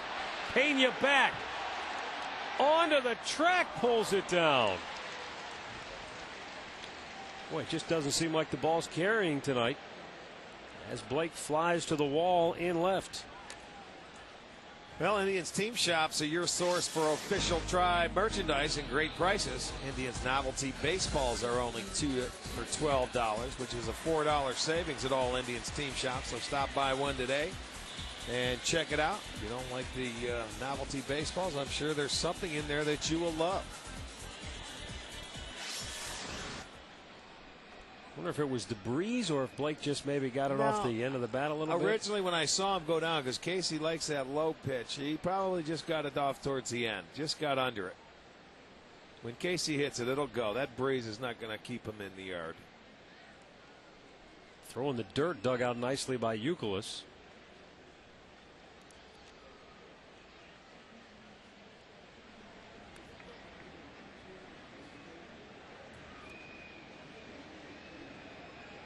Victor Martinez drew a walk his first time up, and it was a terrific bat. He made Matsuzaka throw a lot of pitches, fouled a bunch of them off. This will be pitch number 41 for Daisuke.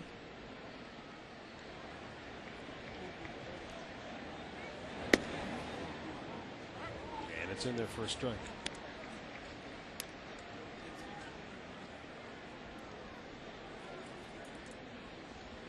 Boston begins the night with a 7.5 game lead over the Yankees in the Eastern Division. Both teams on 4-game winning streaks.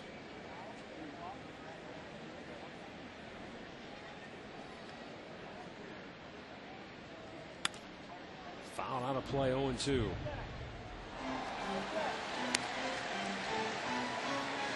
Well, it's still going to be tough for the Yankees, but the way they dug themselves a hole to really come back. I know it's 7.5 and there's still a lot of baseball to go, but when you really look at it, Boston's pretty solid pitching wise. You know, right now they're in a string where they're playing 16 out of the next 19 on the road. And, you know, they're 25-20 on the road. But at their pitching, they're never out of it. I mean, they got the best bullpen in the league. Schilling's been out, and he's going to be coming back here shortly. Yes, he did. Martinez goes around, and it's strike 3. Second strikeout for Matsuzaka. 2 down in the third, and Travis Hafner will be the batter. Tonight's Down on the Farm Report brought to you by your good neighbor State Farm agents of Northeast Ohio, Greg Fry in Brooklyn, Ron Gehring in Brecksville. Buffalo swept a doubleheader from Syracuse yesterday. Sean Smith and Eric Dubose with great pitching efforts. Bison's just a game and a half back. And Aaron Laffey leads the club with 11 wins and a .293 ERA. So Buffalo is getting tremendous pitching right now.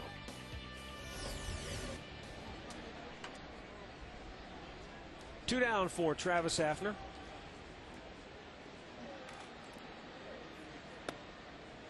That one got the outside corner. You know, and looking at the schedule, Boston has already played the Yankees 12 times this year. They're 7-5 against them, so they only have 6 games left with the Yankees. And if the Yankees remain, you know, 7.5, 8 back, that's going to be tough for them because you have to win every game when you play against a team like that.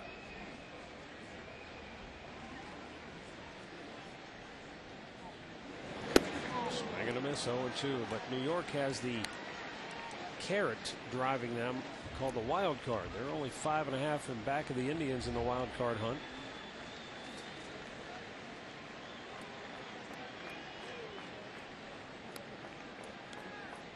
Yeah, there's still time, though. I mean, I'm sure their sights are on the division.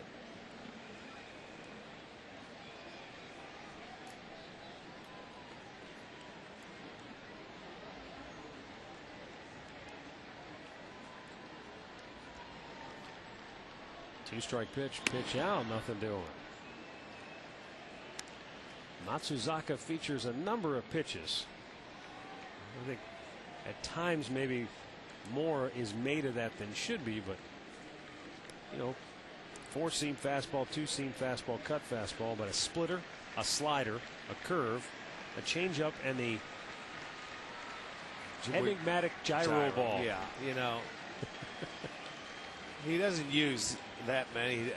You haven't seen a curveball yet tonight. He cuts it, like I said. He never likes to throw it straight. Runner goes. He cuts it, sinks it, and changes speeds. Sizemore has his second steal. Well, the gyro ball, as it's explained to me, is nothing more than an old-fashioned screwball. Okay. Which has this similar movement as the changeup, only one darts a little bit more. Like a circle change. Yeah, and maybe thrown a little bit harder. Now look, Lowell's taking the throw from second base. So what happens? Veritek, after he throws that ball, runs to third base because nobody was there on this alignment. So after the pitch out, Grady says, "See you later. You're not going to do it twice in a row." But Veritek, look at him. He bounces up and he's heads up. He had to get down to third base. Nobody was there. Good shot, guys. Yeah, that ball rolled away from Lowell. All Sizemore needed was a step and he would have beat him. But Veritek, very rarely does the game speed up on him. Well, the Indians with another runner in scoring position, but Hafner in a 2-ball, 2-strike count with 2 out of the inning.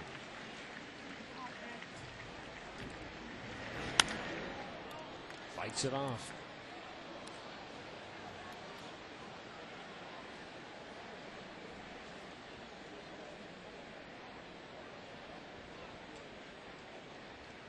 Brock with 16 homers, trying to give CC the lead tonight.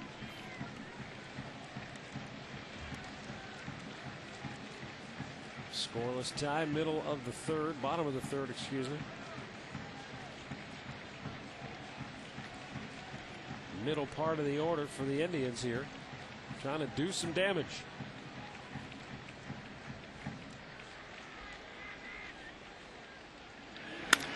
Back up the middle, speared by Matsuzaka. Through 3, no score.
the top of the fourth here at Jacobs Field.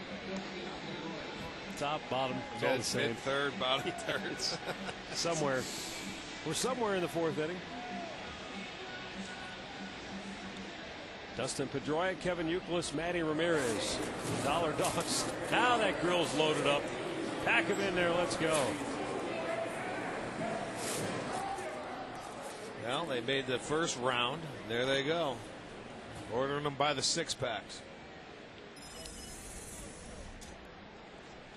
Here's Pedroia, and he takes a strike.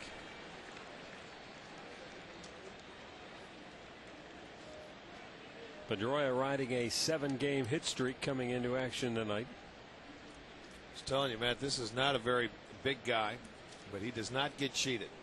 He takes a healthy cut when he's up there. Well, that time he got jammed, but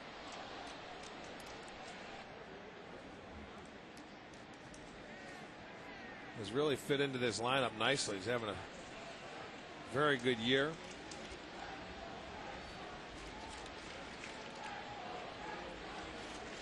So far tonight, Sabathia has been very efficient. 1-2 the count.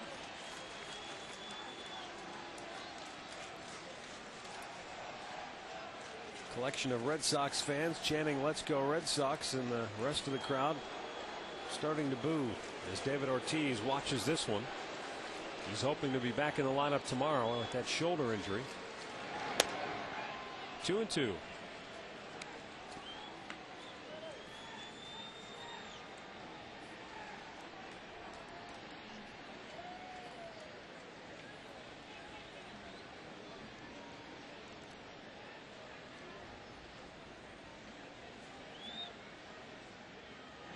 Breaking ball, and I guess it missed a bit low. Full count.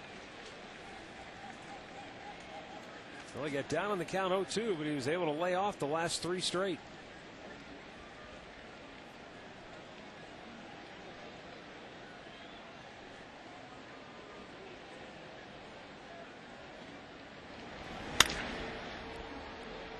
Josh Barfield fields it cleanly.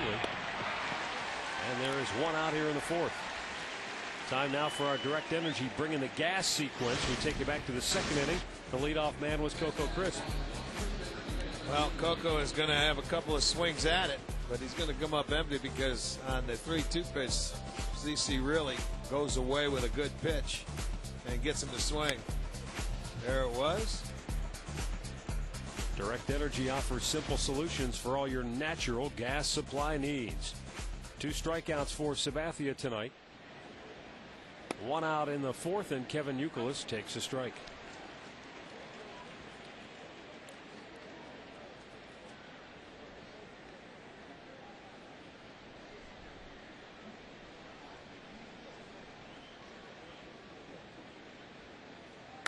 Youkilis with the only Red Sox hit tonight, and it was a solid base hit toward left center field.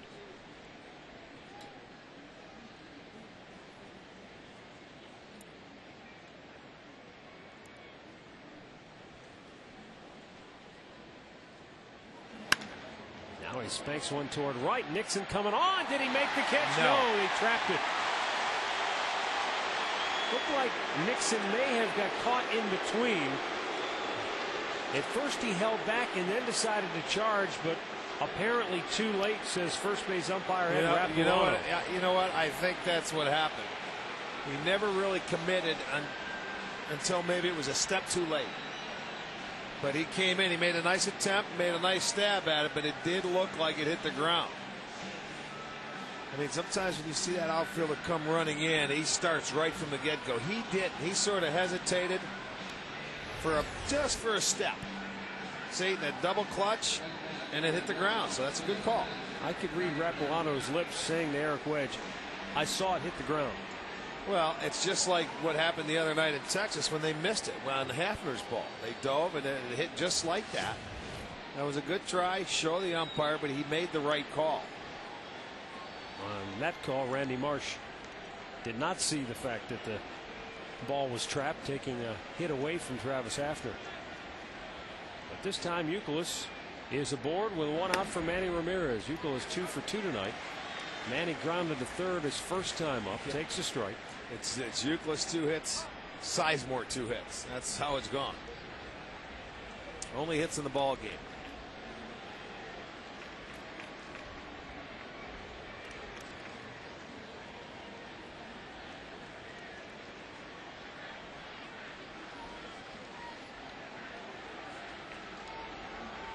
CC at 51 pitches now.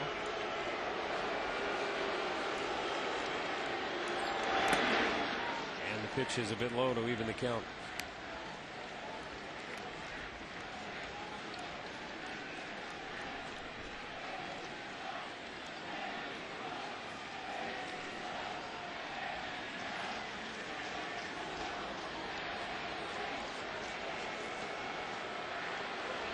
The 1-1. Jam job in the left. Sometimes you make a good pitch and they still get a hit. Well, good hitters find a way to get hits.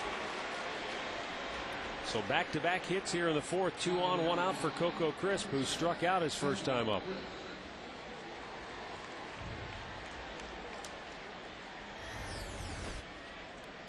Go run that fastball in, and he had to fight it off his fist, but he turned on it and gets it in the left field. That's a good pitch.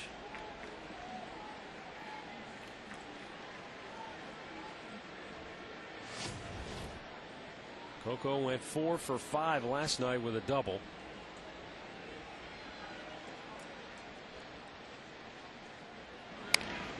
Fouls the first pitch back.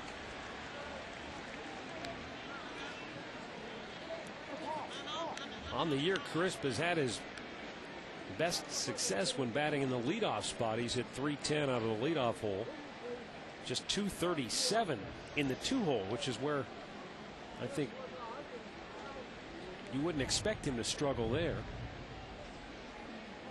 That also may be a product of not having a consistent leadoff hitter in front of you. Well, it could be, but when he was here and hitting in the number 2 hole, he was behind Grady, and those guys were unbelievable. They were both outstanding. This team really, when those two guys were 1-2, took off. Now, this is where CC has got to dig in, because in his last 6 games, runners in scoring position, he has not been getting the job done. A .414 batting average. He had a little extra zip on that 0-2 pitch that missed inside, 97 miles an hour.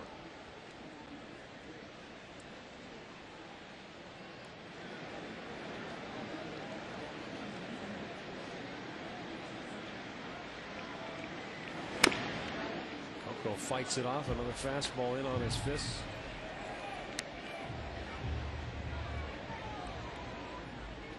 See if he can get him to chase that changeup. Well, he'd like to see if he can get a ground ball, double play, and get out of the inning. Coco has grounded into 8 of them. The Red Sox as a team, 92, which is the second most in the league.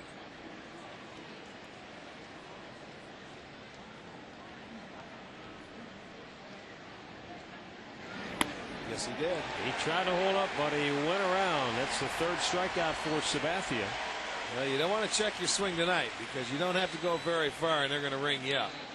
Joe West hasn't needed any help. No, he has not. All 3 checks have been automatic.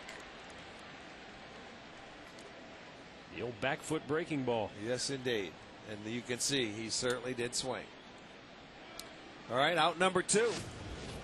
Here is Mike Lowell.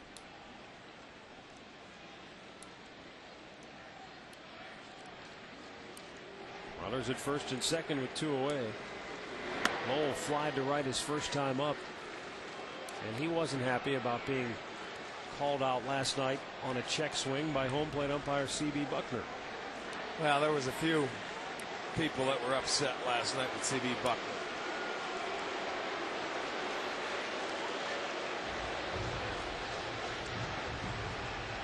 Sabathia's 1-0 pitch is a strike at the knees.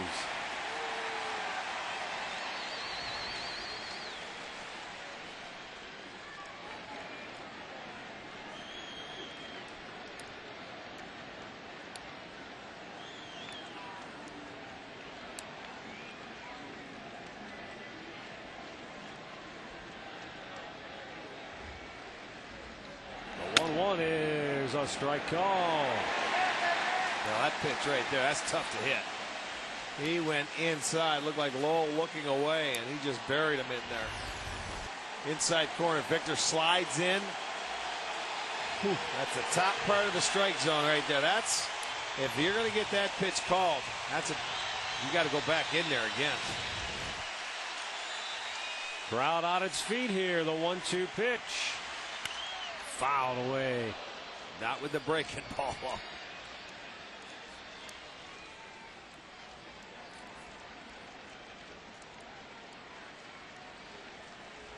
Because you know, as a hitter, when you throw that first cutter in there like that and it's about 94, 95, if you're going to get to that pitch and it's a strike, you got to start cheating.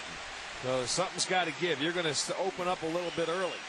If you slow that pitch down, watch out. The 1-2 hit in the air to left off the end of the bat. Francisco racing hard, dives and didn't make the catch. A run is in. Oh boy, an all-out effort by Francisco. I think he was fooled by the swing. Yeah, he did not get a good jump. But then a diving attempt and apparently didn't come up with it. No, that's a ball that's been up. It was up there high enough. I got to check out the jump because it looked like he was playing too deep. But there's a play that should be made.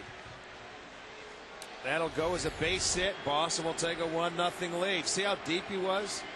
And by the time he's off, no sir. That ball does hit the ground. Another ball just out of the reach. Euclid started the inning off that way, and Lowell will get a base hit. It's 1-0 Boston. That ball was up there for a while. A game of inches tonight, and the Red Sox take advantage for the early 1-0 lead. Now Jason Varitek 0 for 1.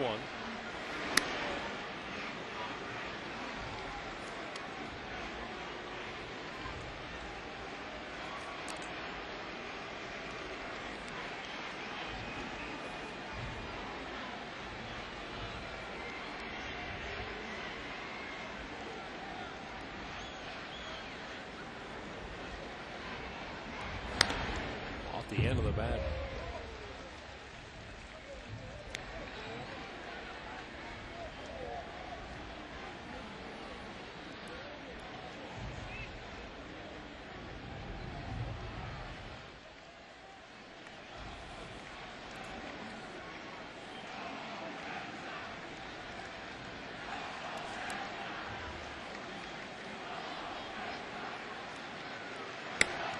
Just outside 2-1.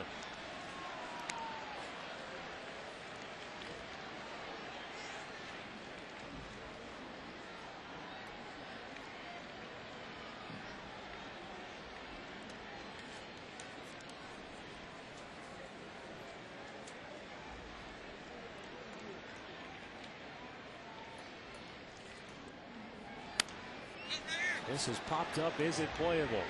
Should be. Garco near the dugout. Has it. The Red Sox get the lead on Mike Lowell's RBI single to left. 1-0 Boston, middle of the fourth.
Boston 1, Cleveland nothing as we move to the bottom half of inning number 4 here at Jacobs Field.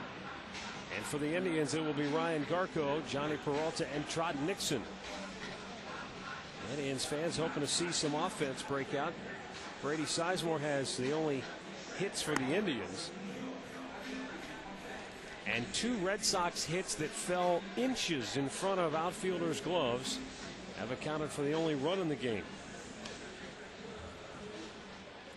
Send along some more birthday wishes. Happy 60th birthday to Mary Grace Clark. Happy 85th to Lou Newman. And Elizabeth Hoffman, a little early, but she's a big fan. Happy birthday to you, Elizabeth. Here's Ryan Garko, hit by a pitch his first time up. And he takes a strike. Took over the league lead in that department. He now has been hit 13 times. He's tied with Gordon of Kansas City.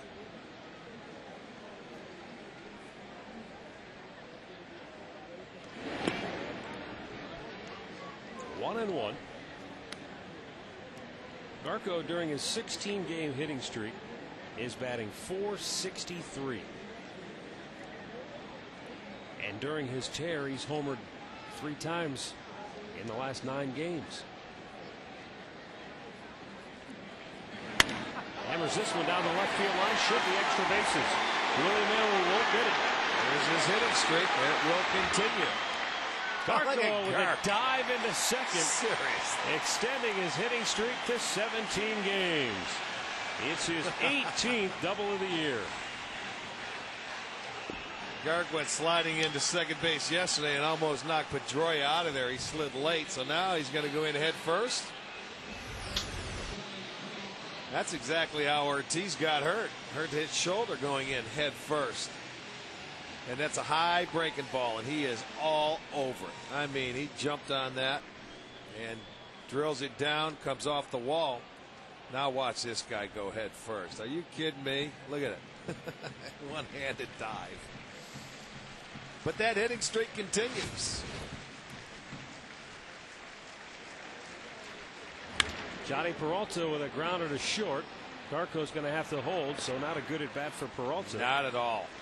First pitch swinging, 1 down. Let's go to the STO studios and Al Pulaski.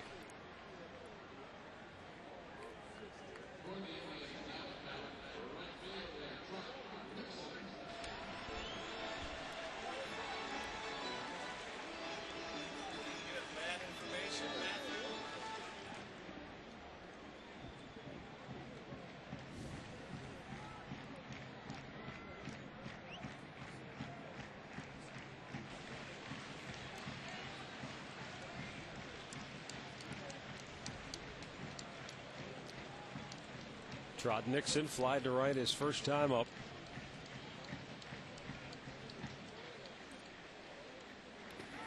Indians 0 for 8 so far in the series with a runner in scoring position.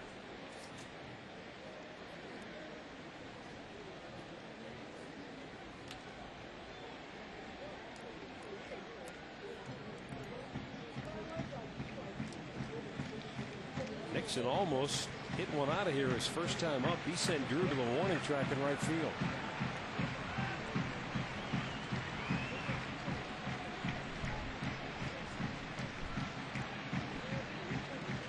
Garko with a leadoff double at second with 1 down.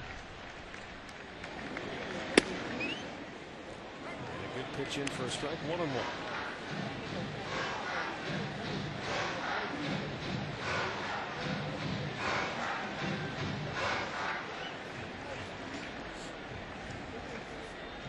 Nixon batting 34 points higher versus right-handed pitching as opposed to lefties.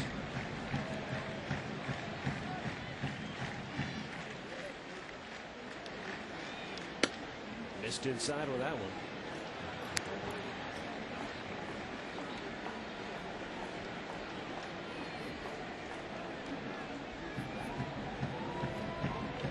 Nixon with Francisco to follow. Tying run in scoring position. No guarantee if it's hit hard to the outfielders that you're going to be able to get Garko in.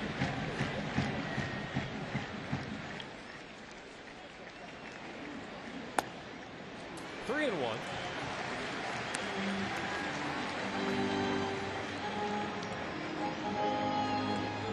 It would all depend on the jump, probably. Well, the jump, if it's a one hopper, I mean, Coco's arm's okay. Willie Moe and left not worried about. And right, Drew's okay.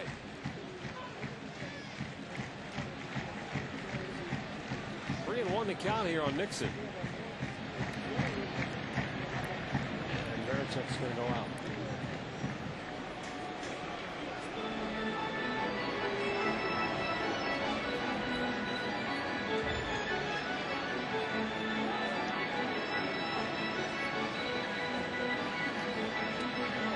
Farrell, former Indians farm director, now the Red Sox pitching coach.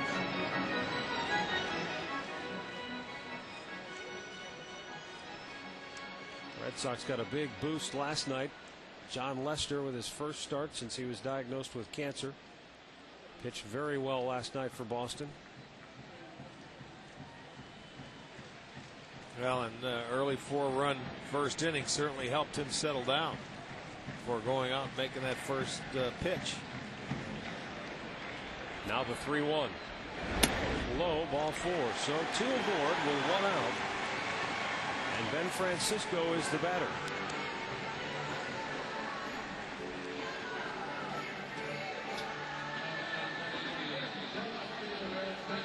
Francisco hit one back to the mound his first time up.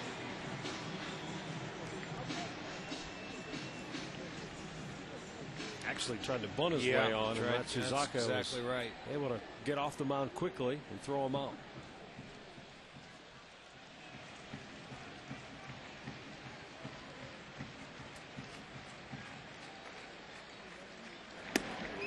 Oh, he nails the outside corner to get ahead quickly.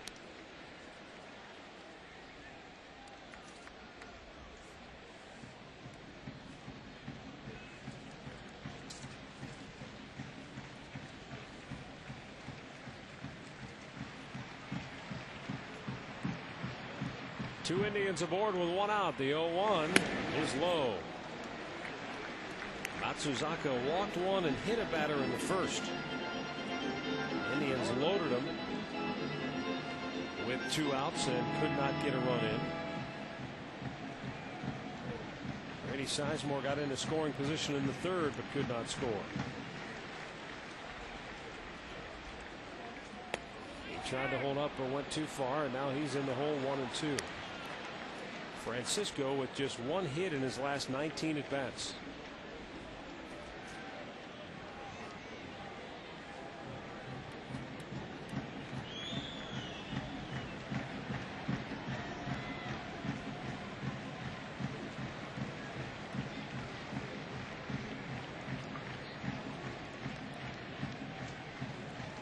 Ryan Garco checking the infielders behind him. He's the tying run at second base.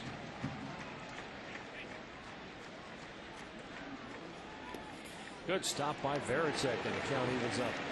Well, they're continuing to stay with that breaking ball with Francisco. They had him check his swing on the last one, and Veritek, he's not afraid to call it because he's going to put a body on it. The speed on the base is not very good for the Indians, so he's going to go right ahead and try and get Dice K to throw that breaking ball, get Francisco to chase it.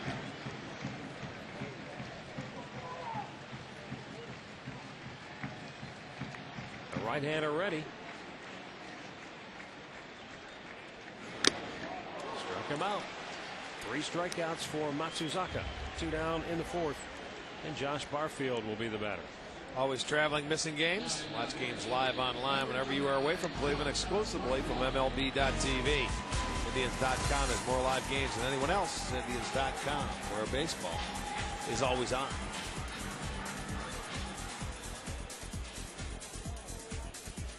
Barfield had a good swing his first time up, flied to center. Hit the ball fairly hard.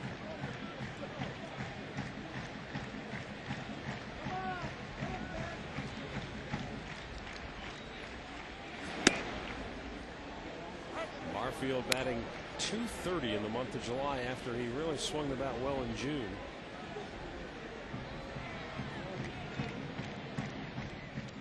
But he has picked up 7 runs batted in his last 9 games, and a chance right here with a 2-out base hit.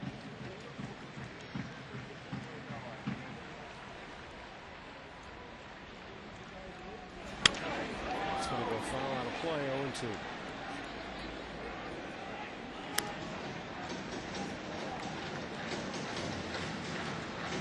Look at that average with runners in scoring position after 2 men are out. That's what you call clutch. That's the toughest hit to get in baseball, is a 2-out base hit with a runner in scoring position. But boy, that really, I mean, it gives your offense a boost when you can get a couple of those. Takes a lot of pressure off a lot of different people. But here he's down 0-2. Ran him upstairs and struck him out. Matsuzaka's been able to get into trouble tonight, but he's also been able to get out of it. 1-0 Boston through 4.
Ohio is brought to you in part by Continental Airlines, proud partner of the Cleveland Indians. Work hard, fly right.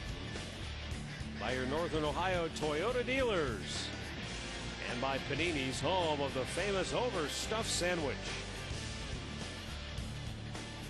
4 complete before the sun goes down here at Jacobs Field, and the Red Sox have the 1-0 lead. Indians just can't get a hit with runners in scoring position tonight. If they could, they'd have the lead. They've had more opportunities. The Red Sox have only had 1 chance tonight, and they made the most of it.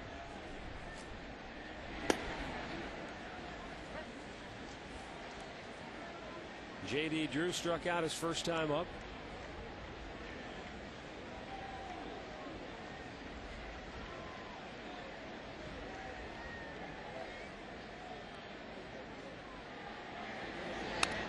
The end of the bat, he was way out in front, 0-2.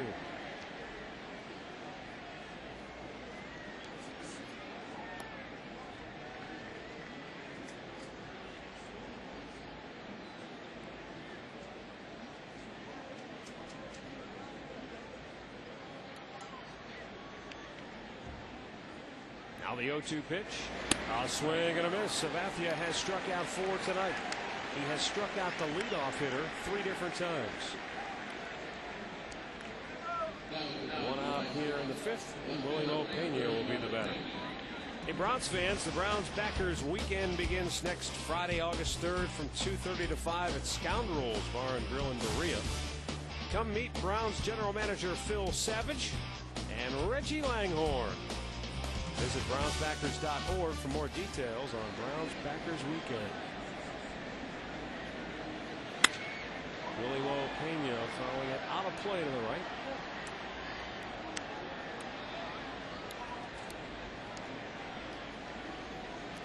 Well, they already had 1 bat shattered. He's taking a close look at that one.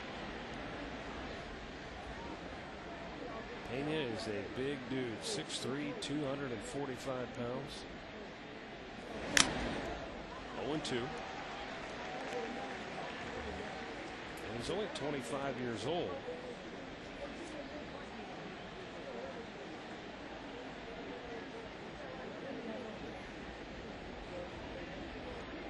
Last year in 84 games, played well for the Red Sox, hit .301.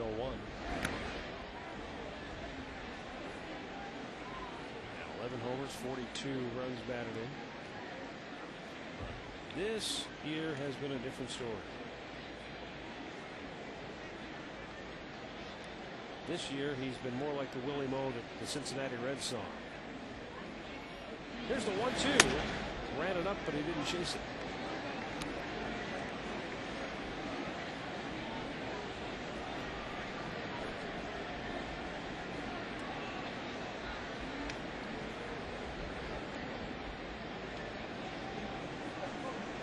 This will be the 75th pitch of the night for Sabathia. And strike three call. It's fan back-to-back hitters here in the fifth. 2 down, and Julio Lugo to the plate.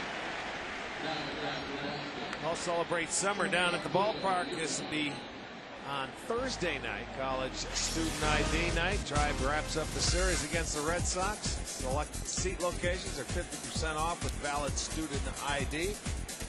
Come on out to the ballpark and enjoy a ball game.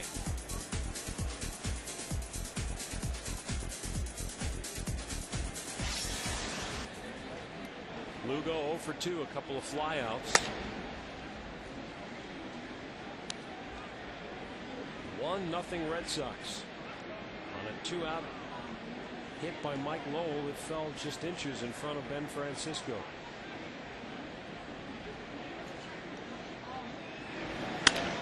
Oh, what a catch by Sabathia, that it rolls out of his glove, but he's able to recover. A 1-2-3 fifth for CC and the Tribe. Sabathia took a hit away from Lugo, but the Red Sox have the lead 1-0.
Red Sox.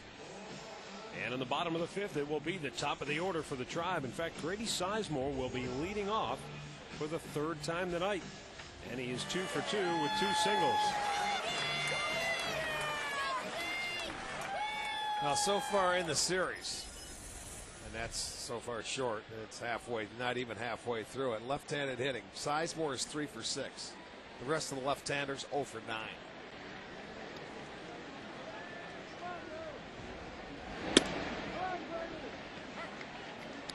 So what you're saying is there's no other left-handers getting hits but Grady.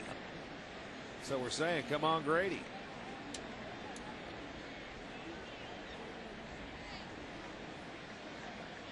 The 0-1 to Grady. Is a bit high to even it up.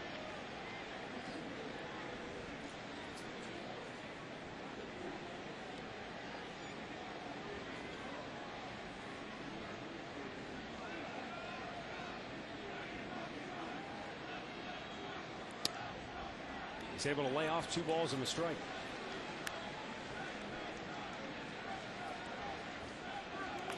Brady has stolen a base each time tonight after he has singled. Last night hit the 2-run homer, accounting for the Indians' only runs. Big swing and a miss that time, 2-2.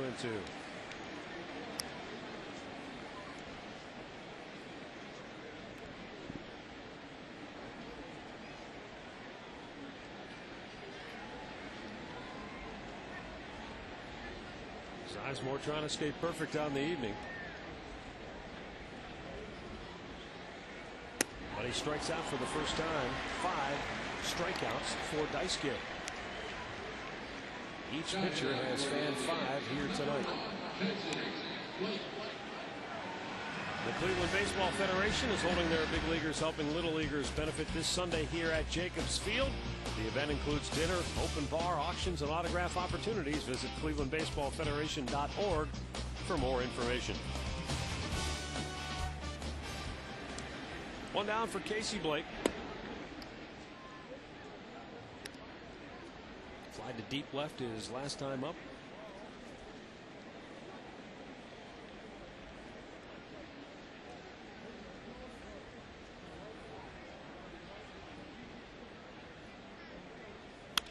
There's a long fly. Got in on it. Left field. Pena back. And he makes the catch up against the wall and hangs on. 2 down. The Indians have come close a number of times tonight to driving one out of here, but each time they're just a tick off.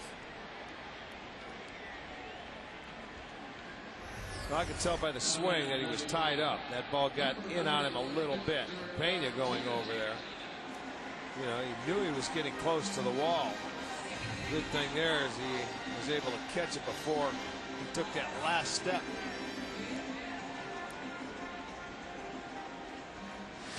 Daisuke likes it. 2 down for Victor Martinez. He has walked and struck out.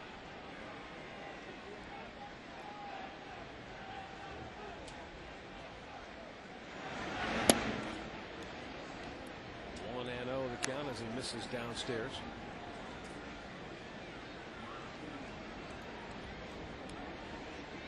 Martinez had a good at bat his first time up. The second time, though, Matsuzaka really pitched him well. Now he's behind 2-0. Well, he's had 1-2-3 inning. That was back in the second. On the verge of having his second one right here. 3-0. He went to his mouth. He did indeed. Home plate umpire Joe West saw that. He realized it. He went out in front and says, now that's a ball. So it's 3-0. He let everybody know it. Give him credit. Matsuzaka said, "Hi." Yes, he did. He knew it. Here's the 3-0 to Martinez, and he knew he was going to swing if it was close. If there's any scouting report that's been done, and a 3-0 count, Martinez will swing. There's a pretty good chance of that. They're going to stop throwing in fastballs 3-0. Well, sure. I've yet to see him not swing at a 3-0 pitch.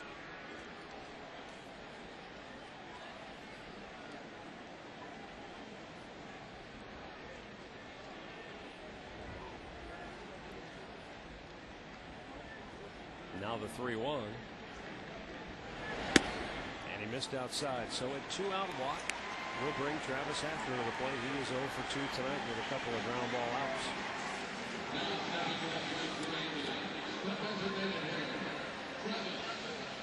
You know, the Red Sox won last night, but they haven't been playing that well on the road. In fact, that snapped a 6-game road losing streak last night. And during their last 7 games, they're averaging less than 4 runs a game. Their batting average as a team is 181, and their ERA is over 5.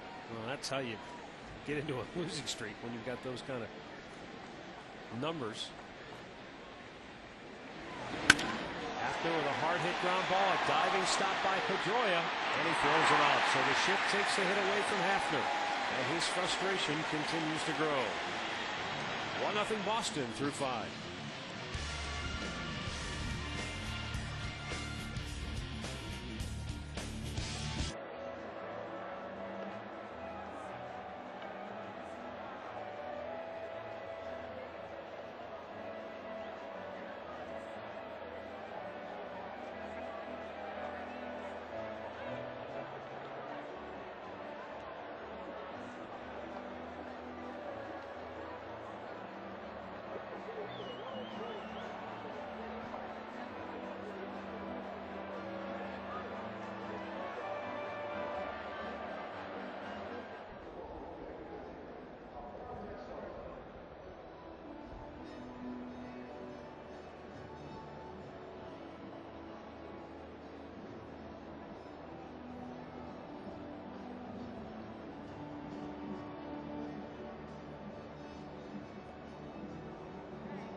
From the Panini Cam, Panini's home of the overstuffed sandwich.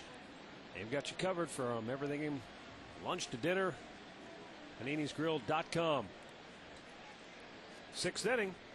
Dustin Pedroia leads off. Grady Sizemore goes back, 1 away. STO studio time. Here's Al Pawlowski.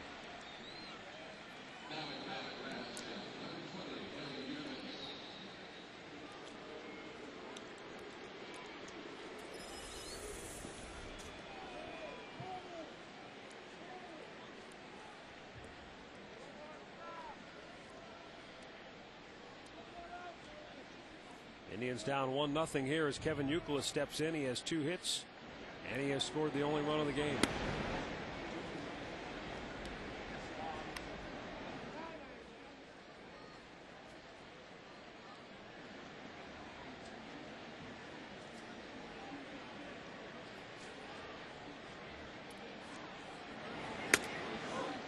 Big swing and a miss, and the count evens up at 1-1.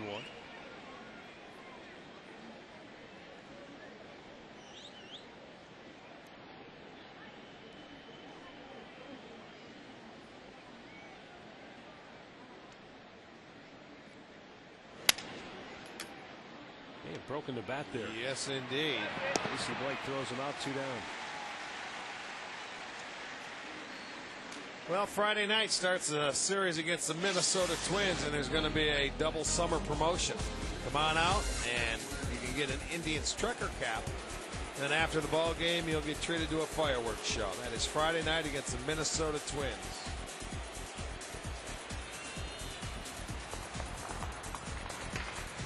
Manny Ramirez is the batter. He had a base hit his last time up.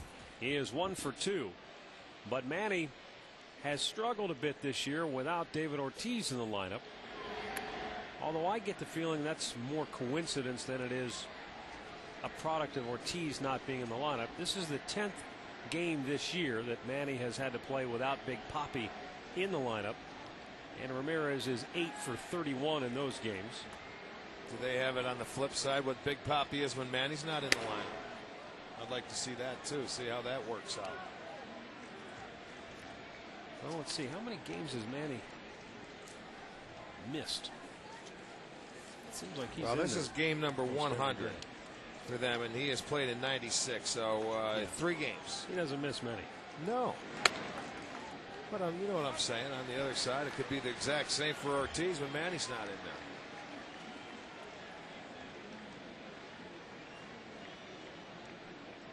Again, I remember Ortiz. we kept an eye on that when Martinez was out early in the year. Remember when he hurt his leg, his quad, on Hafner, what they were doing to him as compared to when Victor was in there.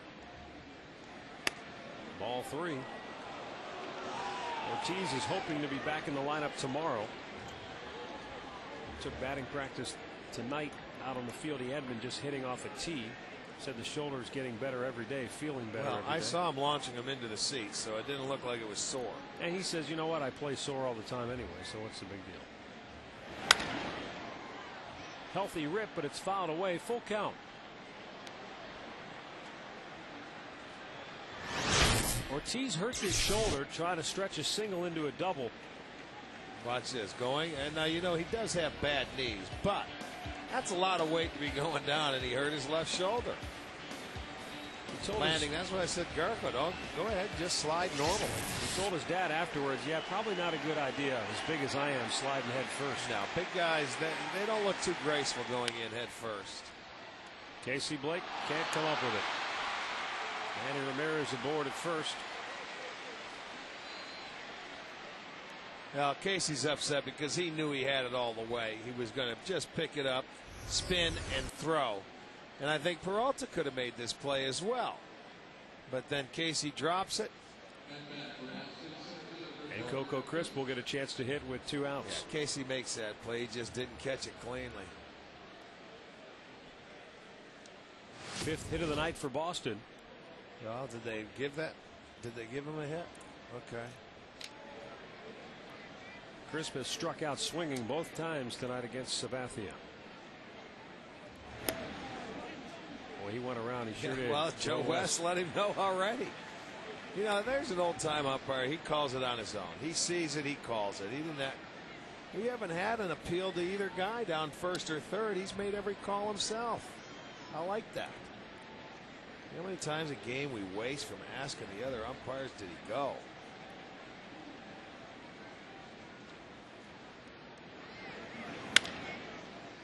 A little easier play for Blake this time, and he throws him out. Middle of the 6th at Jacobs Field. Red Sox 1, Indians nothing.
At Jacobs Field, the Red Sox with a 1-0 lead. We thought we'd have a pitching duel tonight, and that's exactly what we've had so far. Daisuke Matsuzaka has shut out the Indians on 3 base hits. CC Sabathia has allowed just 1 run on 5 hits. And really, if you go back and look at CC's performance to this point, 3 of those hits probably should have been outs.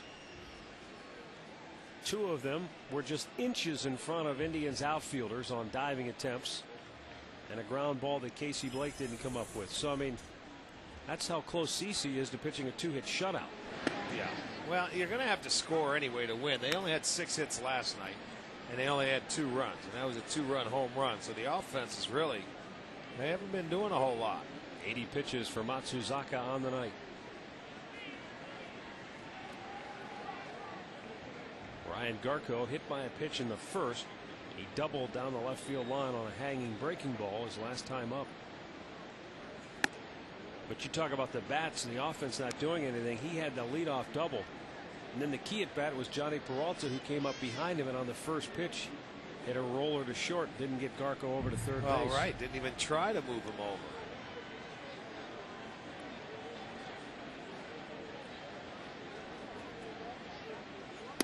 Normally, the Indians have been all season long very consistent at doing the little things. And in a game like this, with this kind of a matchup, you have to do those things. Well, against a team like Boston, with their bullpen being as good as it is, you have to do the little things every inning.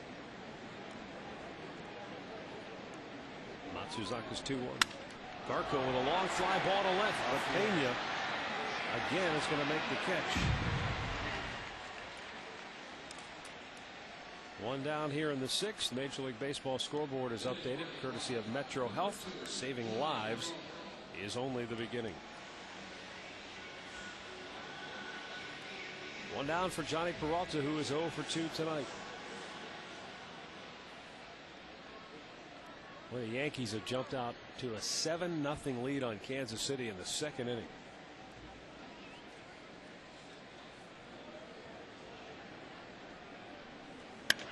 Peralta fouling one away.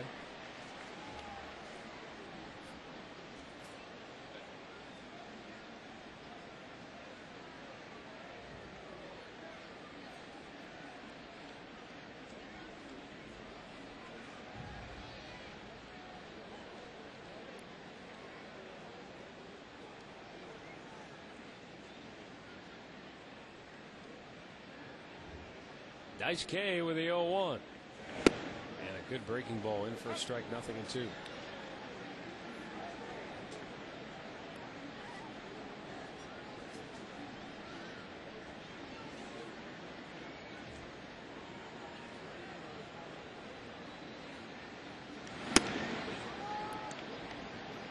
He's at 85 pitches on the night, and he regularly goes over 100.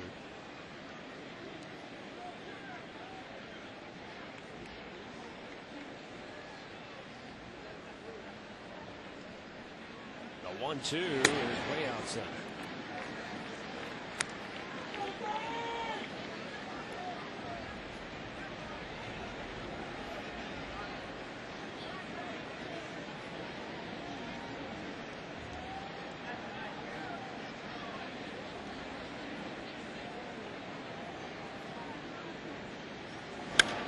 Peralta sends one sky high in the air. Tough to see.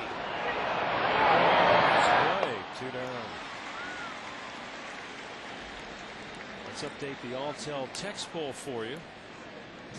Which of the following American League players is the only one since 1937 with 400 total bases in a single season? Yaz, Double X, Jim Rice, steady ball game. Text your answer to 31962 and the results will come up in just a little while.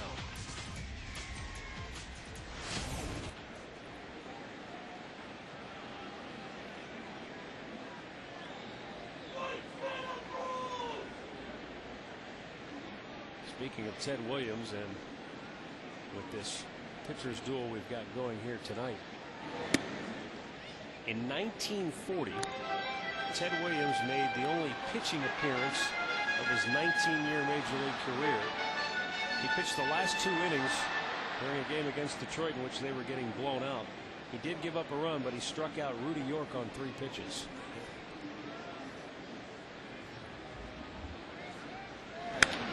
Nixon skies one on the right side. This is Pedroia, the second baseman. Easy 1-2-3-6 for Daisuke. 1-0 Boston. 6 innings in the books.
He goes. 1-0 Red Sox. 7th inning already here at Jacobs Field. There just haven't been many offensive opportunities for either team. The Red Sox have had one, and they got a couple of hits that just fell inches in front of Indians outfielders' gloves, and that's the only run of the game. The Indians have had a couple of chances offensively, but unable to do anything with them. Daisuke has struck out 5, so has Sabathia. CC's allowed a run on 5 hits. Matsuzaka no runs on 3 hits. Mike Lowell, Jason Varitek, J.D. Drew to bat here in the 7th. And Lowell's the guy that had the RBI single with 2 outs. Francisco diving, coming in, and it hit the ground. Like a 2-strike off-speed pitch, and Lowell was fooled on it, but the big swing may have fooled Francisco. He didn't get a great break on the ball. Just inches short of diving to make the grab. 0-2 quickly on Lowell.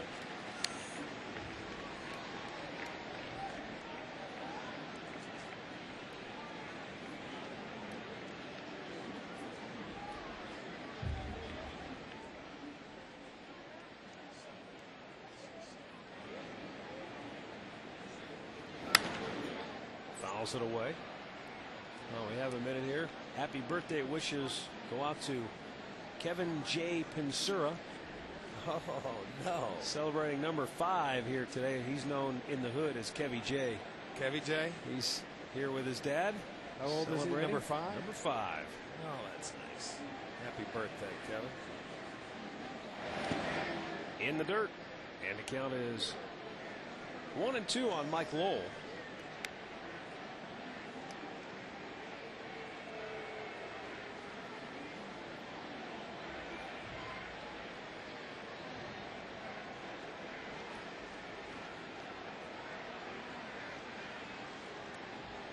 Sabathia looking for another punch out. Almost got him to chase, but he was able to hold up. And the count evens at 2-2. The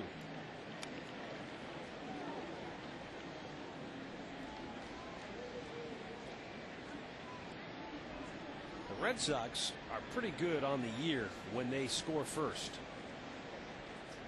They are 45-16 for the year when they are the first team to score in a game. 45-14, excuse me. Full count. He's just going to tack on another loss, figuring the Indians are going to come back here, huh? But the news gets bleak when you get deep into the game. They are 49-2 when they lead after 6 innings. That's the bullpen. That is their bullpen, number 1 in the league. Protect the lead. They can do that well. They're 57-1 when they lead after 8. Indians almost added another loss to that at Fenway Park this year. They had the closer Papelbon on the ropes, but a controversial call helped the Red Sox to win it. Peralta has it, and that's out number 1.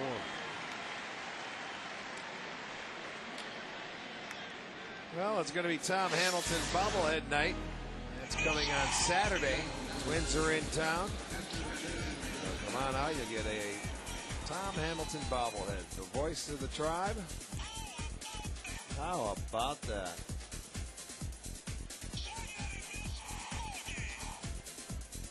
One out for Jason Varitek, 0 for 2. He is grounded to third and fly to left.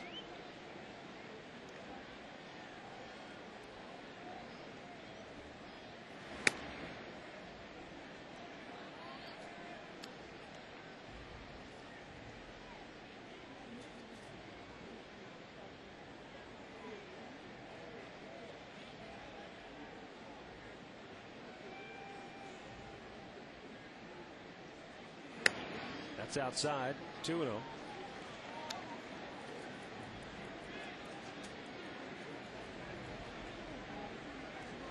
CC, this will be pitch number 100 on the night for the big left-hander, who has really pitched well. Took something off, and Varitek swing and a miss. Both Sabathia and Matsuzaka had struggled in their previous couple of outings, but man. Yeah, they're locked into a dandy here. Yes, they are. The 2-1 is a strike call to even it up. Back-to-back changeups from CC. It's interesting how his changeup more times than not breaks into the right-handed hitter instead of down and away, which you would expect. No, he doesn't often. throw it. His hands were probably so big he doesn't throw a circle change that comes out of your last 3 fingers. Foul back. You know, his hands are so big. He mentions may hold it deep in your palm, and you don't get that turnover on it.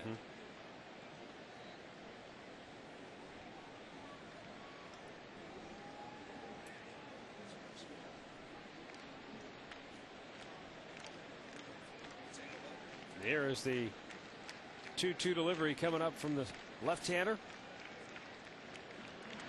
And he struck him out. Good off-speed pitch in the dirt had Varitek fooled. And that's a half-dozen strikeouts for Sabathia on the night. That was that big slurvy breaking that ball. was the big slider for CC. That's strikeout number 6. Now, when you look at this one, he's going to throw it down. He's got towards that back foot. He had Varitek out front. So that's strikeout number 6, and we'll get a look at his pitch grips. You see, that was the curve right there, that one up on the top right. And you can see his changeup. He does hold it like that, the circle change. But his fingers, man, I don't know if it comes out of the middle of them more so than off his baby finger, where it doesn't get that rollover action. Swing and a miss by J.D. Drew. He has struck out twice tonight.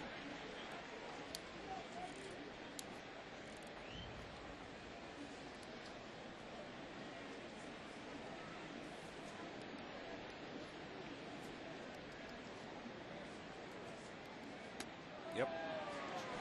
Just ask Joe West. No appeal necessary. Hey, I like it. I really do. Yes, sir. He has not needed help tonight at all. 0-2 the count.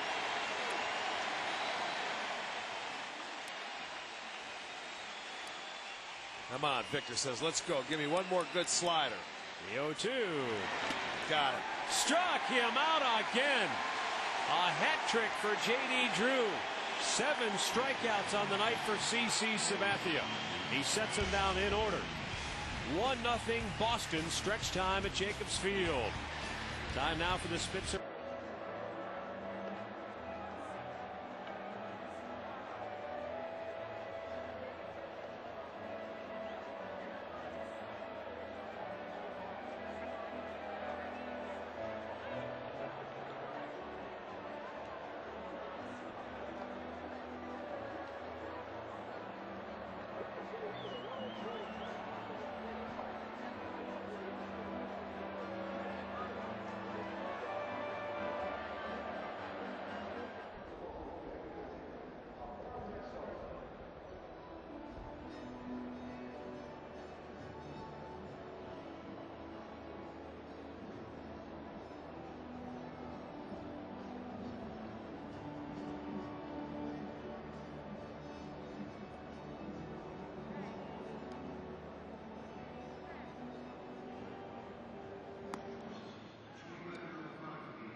7th at Jacobs Field, and as the old adage goes, you can't win if you don't score.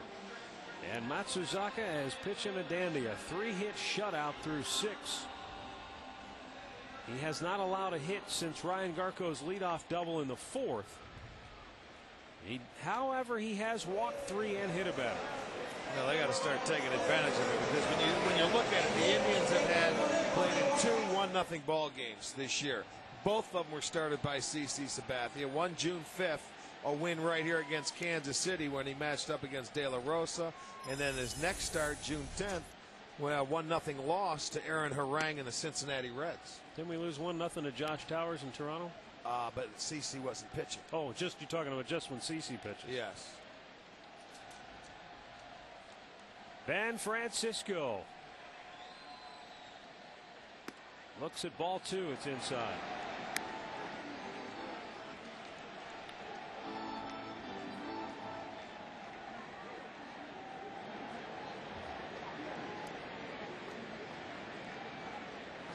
Matsuzaka. A solid single to left for Ben Francisco. There you go. Looked like a high fastball that he was able to get on top of. Well, he struck him out on a high fastball after throwing him a bunch of sliders his last time up, but Francisco gets that leadoff man aboard. There it is, upstairs. He was ready for it. Jumped on it. So they've had the leadoff man aboard 4 times tonight out of the 7 innings. Have not been able to take advantage of it yet. The batter is Josh Barfield, 0 for 2, and let's see if he tries a bunt. I would say yes. You have to in a 1-0 game here. He's a good bunter. We've seen him do it a number of occasions this year.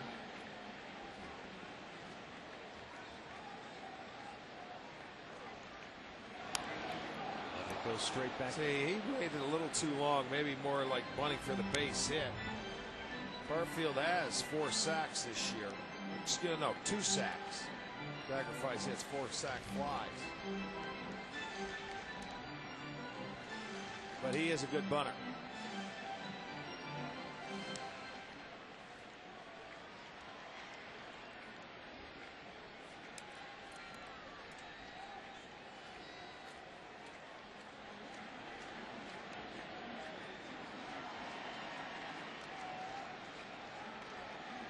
Lowell cheating in at There third. he goes. Beautiful. Beautiful bunt. Euclid goes to second, and they got him. Oh, he bunted it too hard, I suppose, when you look at it, as Euclid just made a terrific play. Well, he had the guts to go to second base. That ball came off the bat harder than I thought it was. And he went and he did just get Francisco. He pushed it that way. And Euclid had the guts to go ahead and throw, and he is out. So that ball just a little too hard, put down by Barfield. See, a lot of first basemen would not try to make that throw. They would just go ahead and take the out. Grady Sizemore has 2 hits tonight. Struck out his last time up. And he popped him up. Coco Crisp coming in. 2 down. Browns training camp coverage starts Friday, and STO is your home. Andre Knott will be in Maria providing your daily updates, and you'll see the first edition this Friday night after the Indians-Twins game. Sports Time Ohio, your official regional sports network of the Cleveland Browns. A couple of NFL teams already opening training camp today. Runner at first with 2 down, Casey Blake the batter.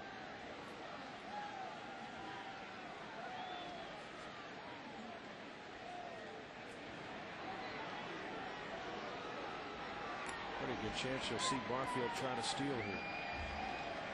He has 11 stolen bases on the season. Both Sabathia and Matsuzaka have really stepped up tonight and brought their A game. Oh, the Indians just can't hit with anybody on base. 1 for 22 in the series. 0 for 12 tonight. In his last 3 starts, Daisuke's ERA was 7.31. CC's was 8.47. You wouldn't know it by the way either one of them has pitched tonight.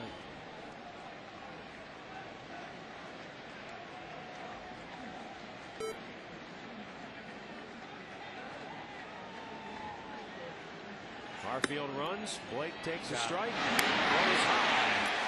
And Barfield has his 12th stolen base of the year. 3 tonight. Off Veritek and Matsusaka. You were thinking he had him if the throw would have been on the money. Down. Yes. He had time to get him. See, there it goes, but it was high. That throw had to be down, and it's amazing when that guy is still running and waiting for that ball. Josh looks back. He picks up speed, and that ball's a little high. He gets the hand in there for the stolen base. So again, the Indians have a runner in scoring position. But again, it happens with 2 outs in the inning, and they're going to need that clutch hit. Blake is 0 for 3 tonight. That's when Boston got theirs. Little blooper down the left field line. They went as a hit to score their only run. Blake has had some good swings off of Daisuke tonight. The 1-1. That's the right fielder Drew. And another scoreless inning for Matsuzaka and the Red Sox. 7 in the books. 1-0 Boston.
The cast is presented by the authority of the Cleveland Indians and may not be reproduced or retransmitted in any form. And the accounts and descriptions of this game may not be disseminated without the express written consent of the Cleveland Indians.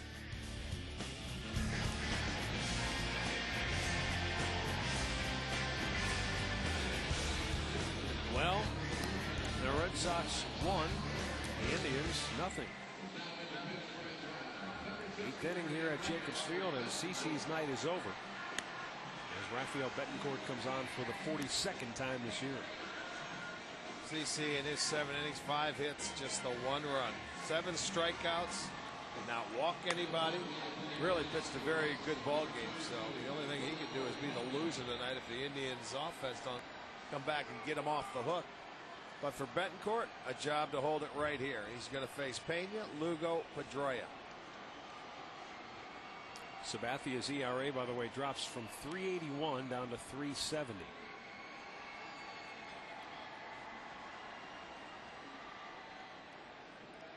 Indians look at their lineup and how it matches up against the Red Sox bullpen.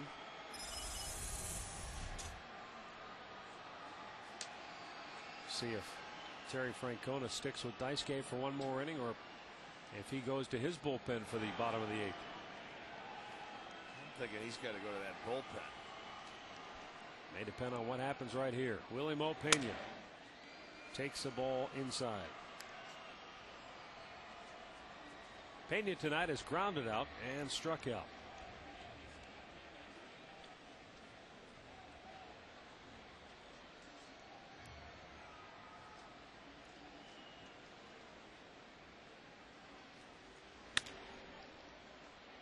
Josh Barfield will throw him out. 1 down. All right, time now for the results of our All-Tell text poll. We asked you, the only American League player since 1937 with 400 total bases in a season. The majority are going with Jim Rice, and I think they're right. Yeah, that would be my guess. He could hit. He was some kind of player. It's a lot of total bases. Yes, it is. Well, he could hit homers, doubles, triples. He could do it all. Not a Hall of Famer, though. Not yet. Still a chance. He's, on that line, on that fence. That's teetering.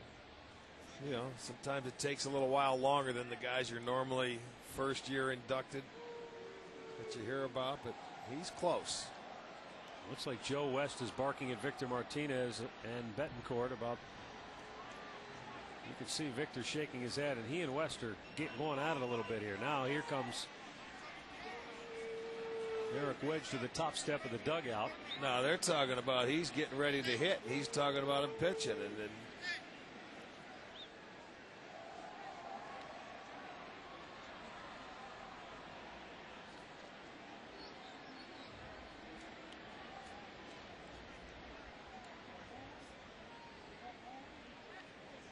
Joe West is he's still barking. giving it to Martinez.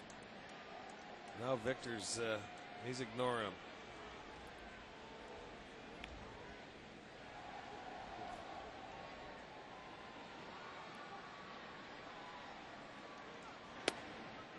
Ball 1, it's down and in.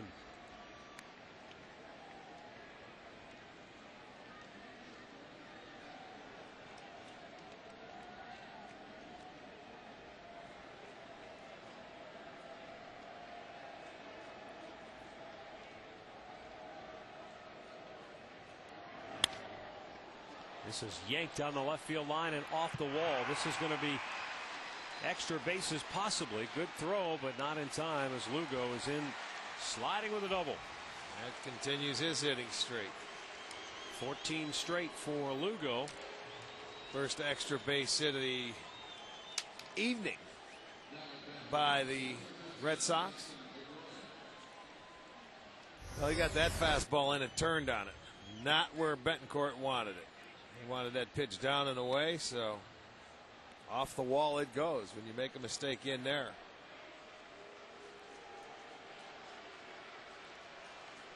And Dustin Pedroia will be the batter, 0 for 3 tonight.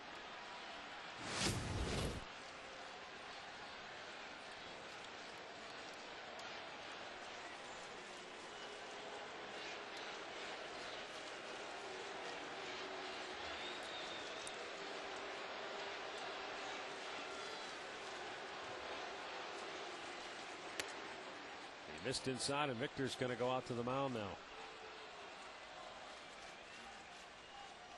He may just need to blow off a little steam after that confrontation with Joe West.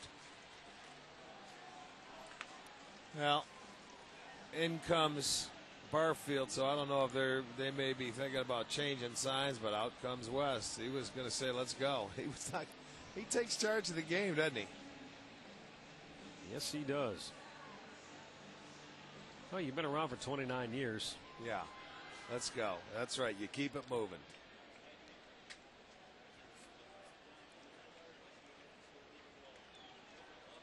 Red Sox in the series now 5 for 15 with runners in scoring position. The Indians 0 for 11. Yeah, I was going to say they only have one hit with guys on base in the series. Down low, 2-0.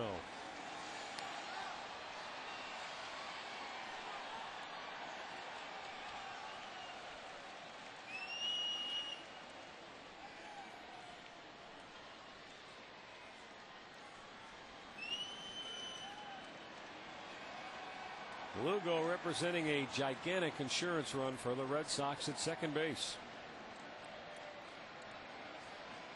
The 2-0 hopped him up. Does Victor have a play? Back to the screen. Makes the catch. 2 down in the inning. Boy, to be behind in the count and get an out right there is huge for Betancourt. Well, look at he had no more room. He did not have another inch. He had to go high up on that screen to make the catch. All the way back, put the hands up, Vic, and that just came back. You know what? That almost hit our camera. That was good timing. That was you don't get a better look. That's a bird's eye view right there. That was coming right down at our camera. You're Victor right. was looking right at it. Here is Kevin Youkilis, 2 for 3 tonight, 2 singles and a run scored. It's about the last guy you want to see right here. Well, I think I'd rather see him than Manny. That's the old pick your poison, I suppose. He takes a strike.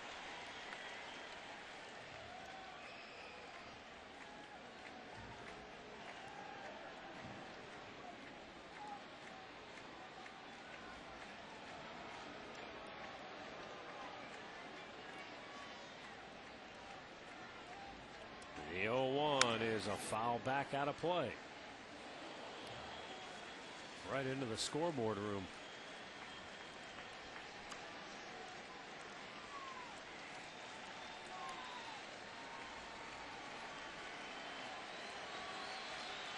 Now Betancourt trying to put the end to the inning.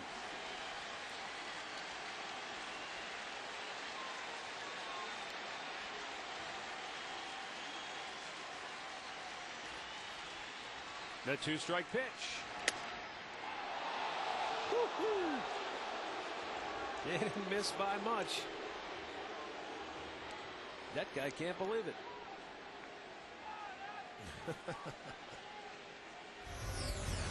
Well, take a look at it. It is away.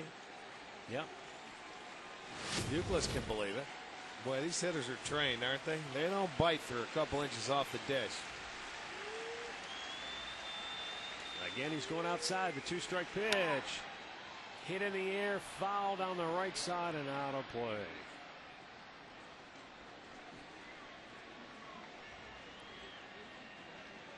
Toronto's putting it to Minnesota tonight 7-0. Yankees 7-2 over Kansas City.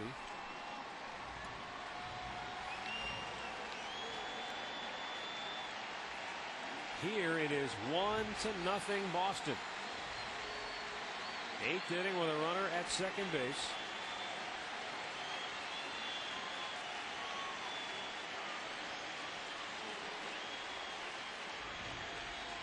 Tigers lead the White Sox 5-1. They're in the 4th in game 2 of that doubleheader. Texas 1-0 over Seattle. They're in the 5th down in Arlington. Ever since we left, the Rangers have been playing pretty well.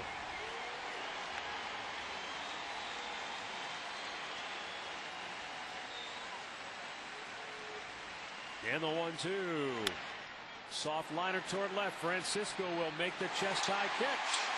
And we'll go to the bottom of the 8th. It's still Boston 1, Cleveland 0.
at Jacobs Field.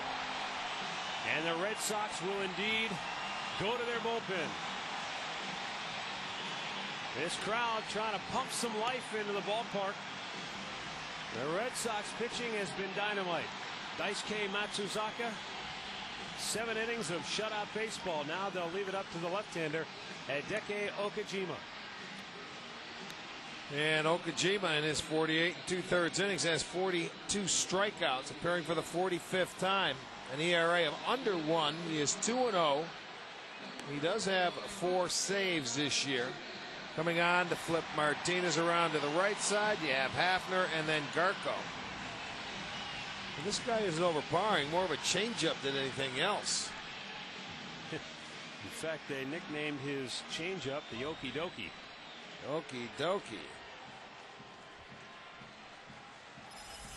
Victor Martinez, Travis Hafner, Ryan Garco. So here we go, bottom of the 8th, 1-0 our score.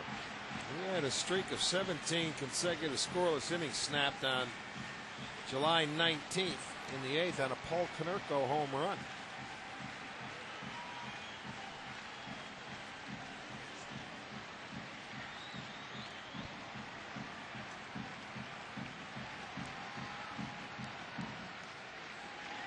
Outside ball 1.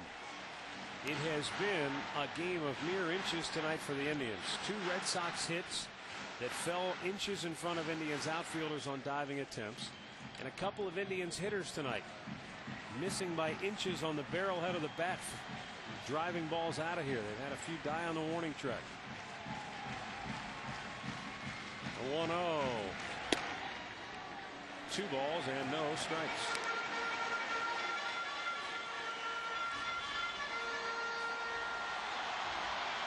Okajima will try to gather himself.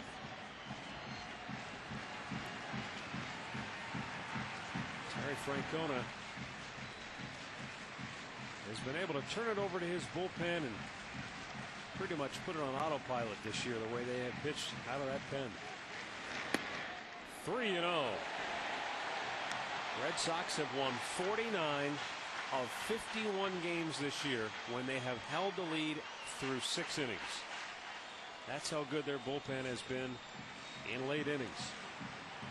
Victor Martinez, he has been very good in the late innings. What do you say here? You need a base or a 3-0 count. No. He's been swinging. You take? No, take. Red light, red light. Okay, we'll see. You did that time. You needed a base runner. You take the 3-0 pitch. Well, that was a borderline pitch at best for Martinez anyway. Well, that's why you take it to begin with. You don't help them. That's a. I don't know if that was a strike. Might be right. Okajima may have caught a break.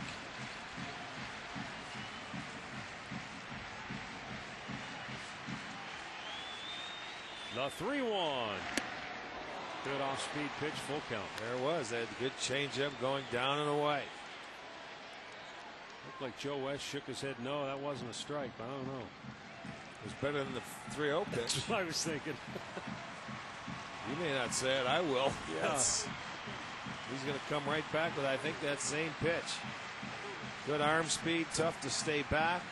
That's his bread and butter. Yep. 5 means okie dokie. The payoff.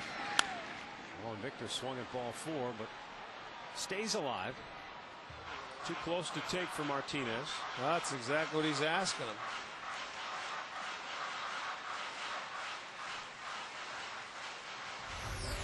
At least they're back on speaking terms now. You're right. That was ball 4, up and away. And he might have looked at him and said, no, that was ball 5. That wasn't a strike. Again, the payoff pitch. And it's lined on the right field line. Foul. Just a little too much slice. Yeah, because he was really waiting back on the baseball, and he was probably looking for that changeup and say, I'm going to right field with it. But just a little tardy, and it did slice into the seats.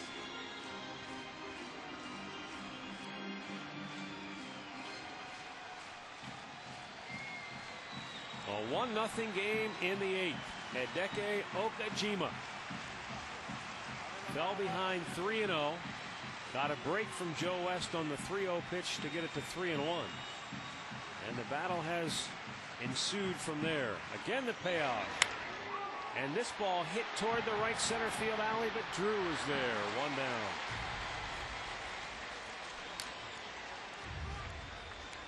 Come on out to the ballpark Sunday. It's Kids Fun Day. And all kids are going to receive a slider potato head. Plus, you can run the bases after the game. And out on the plaza, they have pregame exhibits and inflatables. That is Sunday.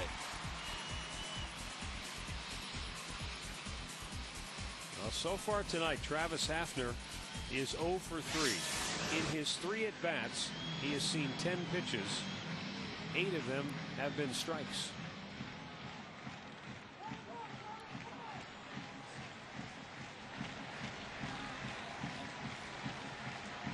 Red Sox shift for Hafner.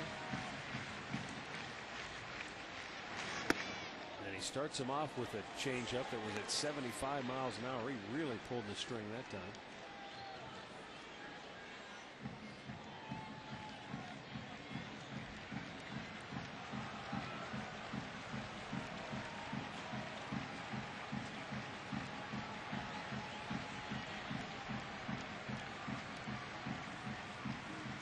Now the 0-1 to Pronk.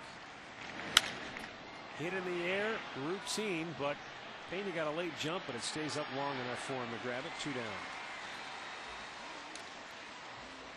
Hey, stay tuned tonight after the game for a special post-game edition of All Bets Are Off with Bruce Drennan. Send your emails to Bruce at SportsTimeOhio.com. It's All Bets Are Off live tonight after the game on Sports Time Ohio. 2 down for Ryan Garko. He is 1 for 2 with a double that came back in the 4th.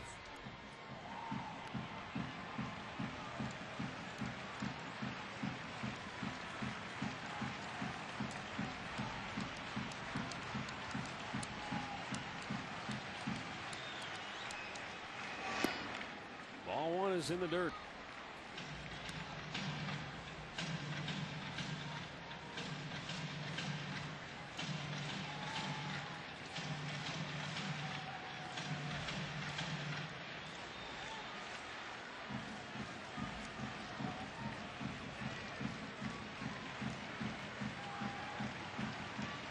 Garko has been on twice tonight. First time up, hit by a pitch. Second time up, he doubled.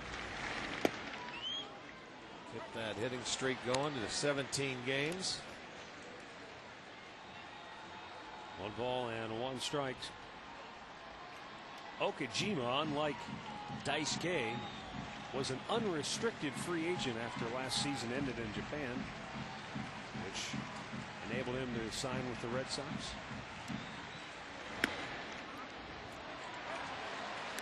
1-2 the count on Garko. But there are those who believe that the posting system in Japan could be the downfall of Japanese baseball. I mean, if your best players are always going to be leaving, it's tough to keep maybe the fans interested. Take last year, for example, they lost not only Daisuke, but Akinori Iwamura, Kiyagawa, all through that posting system. Garko with a topper off the plate. Low with a nice play. A 1-2-3-8. And the Red Sox maintain a 1-0 lead.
We go to the ninth here at Jacobs Field, where this crowd tonight of 39,339 has watched a tremendous pitcher's duel. CC Sabathia, 7 innings of 1-run baseball. He allowed 5 hits, struck out 7. Rafael Betancourt worked a scoreless 8th inning, now on for the 9th. Manny Ramirez to lead it off with 2 hits on the evening and takes strike 1. With our crowd of 39,339 and dollar hot dogs given away, only 48,682 hot dogs sold. Is that all? I think that's a lot. With 39,000 people here? Well, maybe they weren't hungry. You're right. Dollar dog night? I mean, obviously, a lot of those people didn't have any hot dogs. Because you know there were a bunch of people who had 6, 7, you would think 8. so. Hey, you're right. The first time they did that dollar dog night, didn't they go over 100,000? It was part of a doubleheader. Yeah, July 4th, I think Detroit was in town. I think between games they had to go get more hot dogs. Folks at Sugardale had to really help them out. 1-1 the count.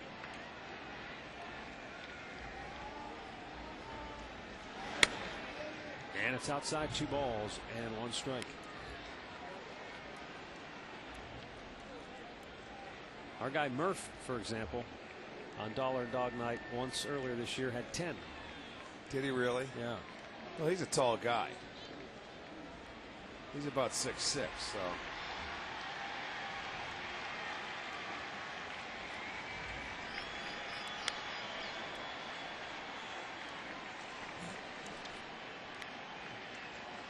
What I want to know is, how does Kobayashi do it? I mean, that guy's like 5'5". And what's he eat? 60 in about 12 minutes? Yeah. That's what they needed. They needed a section of him around.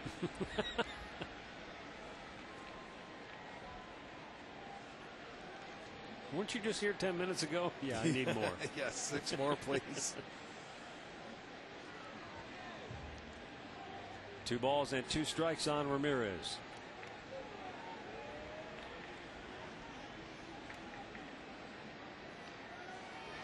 And he fouls it back. Ramirez back in the 4th. A little jam job that he was able to fist into left field, and then in the 6th he had a hard ground ball that was between 3rd and short. Blake got to it but couldn't field it cleanly, and it was an infield single for Manny. So he is now 4 for 7 in the series. What else is new, right? Yeah.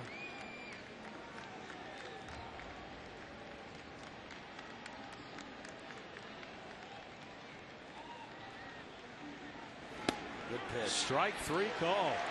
He nailed the outside corner with the fastball. Ramirez knew it. First strikeout for Betancourt. Perfect pitch. Right there on the edge, had a little tail to it coming in, finishing it off, and there goes the walk back. That's when you know he wasn't looking for it too. I mean, one, he's talking about perfect pitch, can't hit it anyway, but when you're already starting to walk towards the dugout, you know, that comes too from not facing a guy like, you know, in division, because Ramirez, if you do watch tape and you study and you know, Betancourt's not going to come inside on you. He is just going to stay out there all day and paint the corner. Starts Coco off with a changeup, and the count quickly 0-1.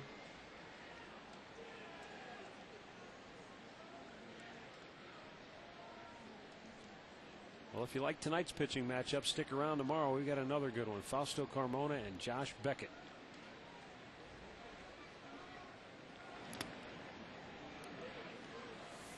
You had CC and Daisuke, who had combined for 24 wins between the two of them. That was what, 25? 25. Beckett, yeah. That guy has 13. Carmona for the Indians has a dozen. So the two combatants taking this one in tonight.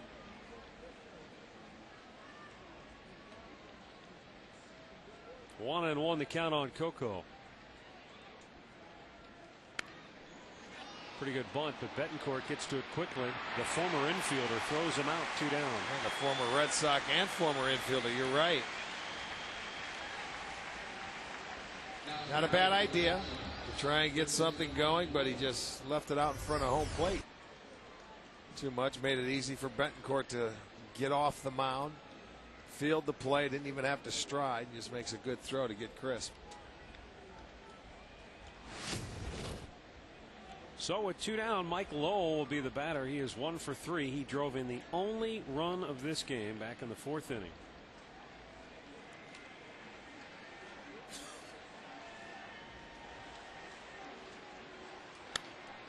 Fouled back.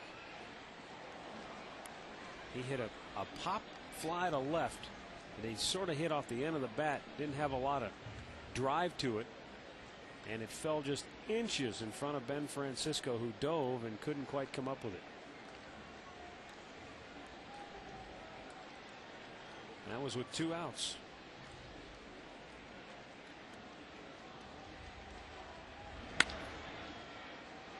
Peralta with a backhander. A 1-2-3 ninth for Rafael Betancourt. But the Indians need at least 1 to tie the game, 2 to win. Bottom of the 9th coming up next.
Here at Jacobs Field, the Red Sox with a 1-0 lead. Johnny Peralta, Trot Nixon, Ben Francisco, the scheduled hitters, to face Jonathan Papelbon of the Red Sox. With 22 saves, looking for number 23. He's only blown 1 save. He does have 2 losses, making his 36th appearance. He does have a save against the Indians this year.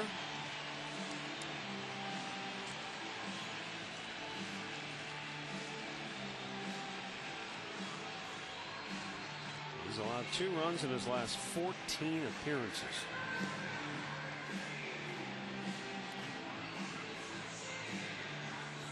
Well, they've got their work cut out for them. You know, they do not have a hit with a runner on base today. They only have 4 hits.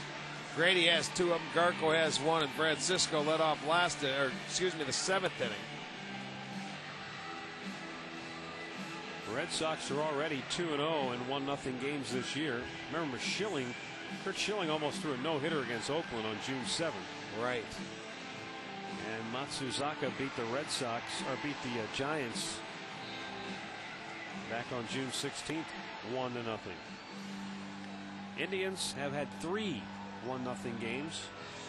They won 1 and lost 2. Yeah, they've been shut out 4 times this year. The Red Sox have won 57 of 58 games when they have held the lead after 8 innings.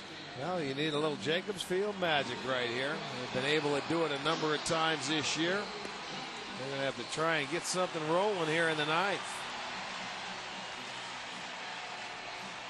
Johnny Peralta 0 for 3.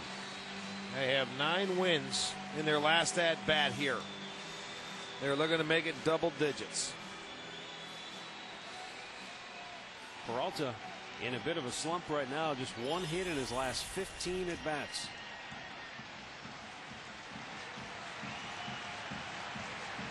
Good time to break out of it.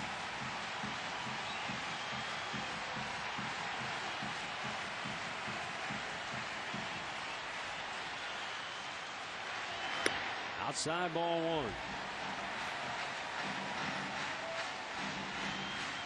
The right-hander will rush it up there in the mid to upper 90s.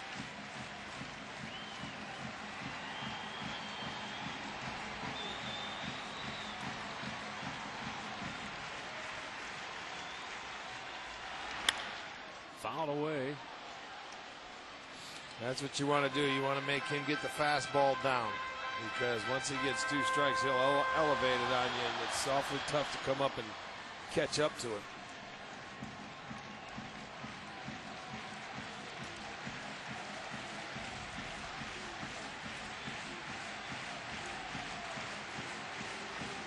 Here comes the fastball again.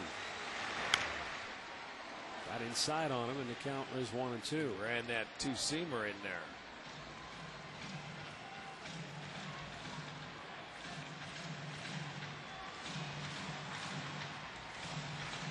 You recall back in spring training, they talked about Papelbon being in the rotation. He wanted to be a starter because they felt, the doctors felt, it would be easier on him physically at such a young age than being in the closer's role. But at the end, they decided he's more valuable to them in that closer's role. Right back to the screen.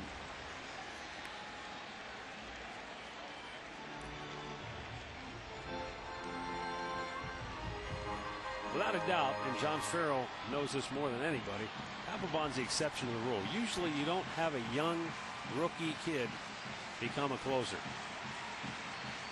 It's more of a process normally, but this guy last year jumped in with both feet and has done a terrific job. Did you see that? You see where Veritek was standing? Pedroia has it. 1 down.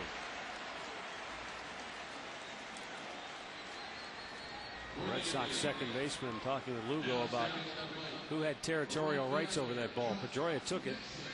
Lugo saying, hey, I'm the shortstop. If I call for it, you got to peel off. Look at, see where he's standing? I want that ball up. That's a pitch you're going to have to lay off with Papelbon, because you're not going to hit it. Now, if you do, this is what's going to happen. Trot Nixon 0 for 2 tonight.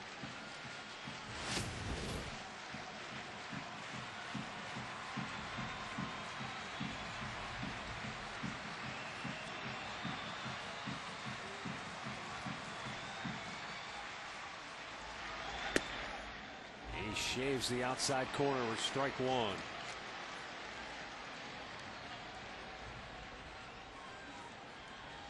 Left-handed hitters off Papelbon, hitting just 130. They are 9 for 69. Right-handers, well, they got a whopping 203 average against him. In case anybody wondering, he's given up 3 home runs this year. 2 to left-handers, 1 to righties.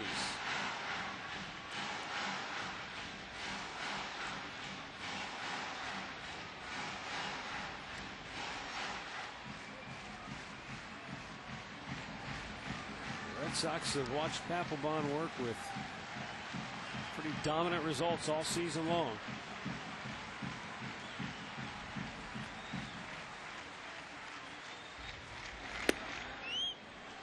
1-2 the count.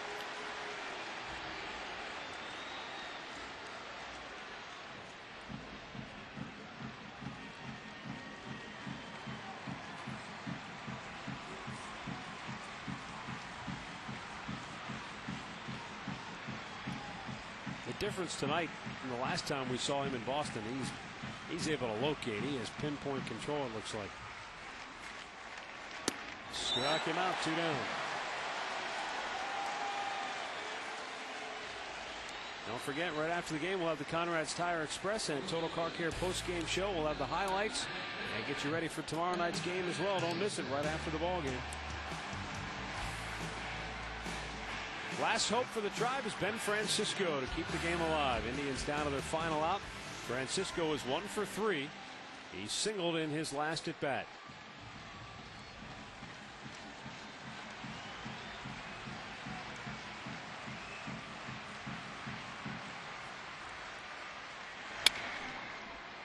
Foul ball. Just missed getting it inside the bag, although Lowell playing pretty close to the line, trying to guard against that double.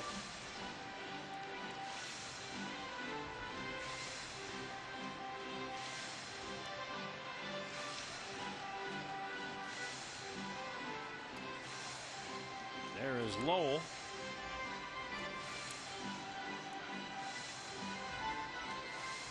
I'm surprised he's not even a little bit closer than that. But obviously he feels he can get to any ball between him and the line. Not allowing a double.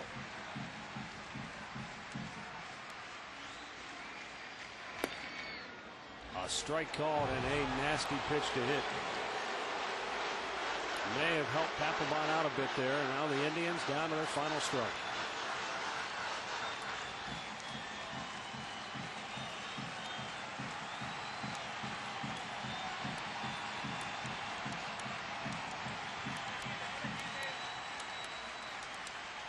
Running it up high. Oh, he rung him up on a game ender on a pitch that sure didn't look like a strike. But the game is over, and the Red Sox win it 1-0 on a dynamite pitching effort by Daisuke Matsuzaka, and they get a scoreless inning of relief from Hideki Okajima, and Jonathan Papelbon gets the save. Indians just could not get a hit when it counted tonight. They had a couple of opportunities for run-scoring innings, but when they needed that base knock, it just was not to be found, and credit the Red Sox pitching staff for that. 1-0 the final score. The Indians are now, let's see, 1-3 on the year in 1-0 games. Here's the AmTrust Bank save of the game. Well, it wasn't much to look at offensively tonight, but one bright spot, Ryan Garko continuing his hitting streak. That continued as that was a double 17-game hitting streak for Ryan. That's our AmTrust Bank save of the game. The AmTrust Bank Gold Savings Account is a regular savings account that earns a big 3.5% interest, up to 5 times what other banks are paying. Open yours by visiting an AmTrust Bank today. We'll be back with the Conrad's Tire Express and Total Car Care postgame show after this.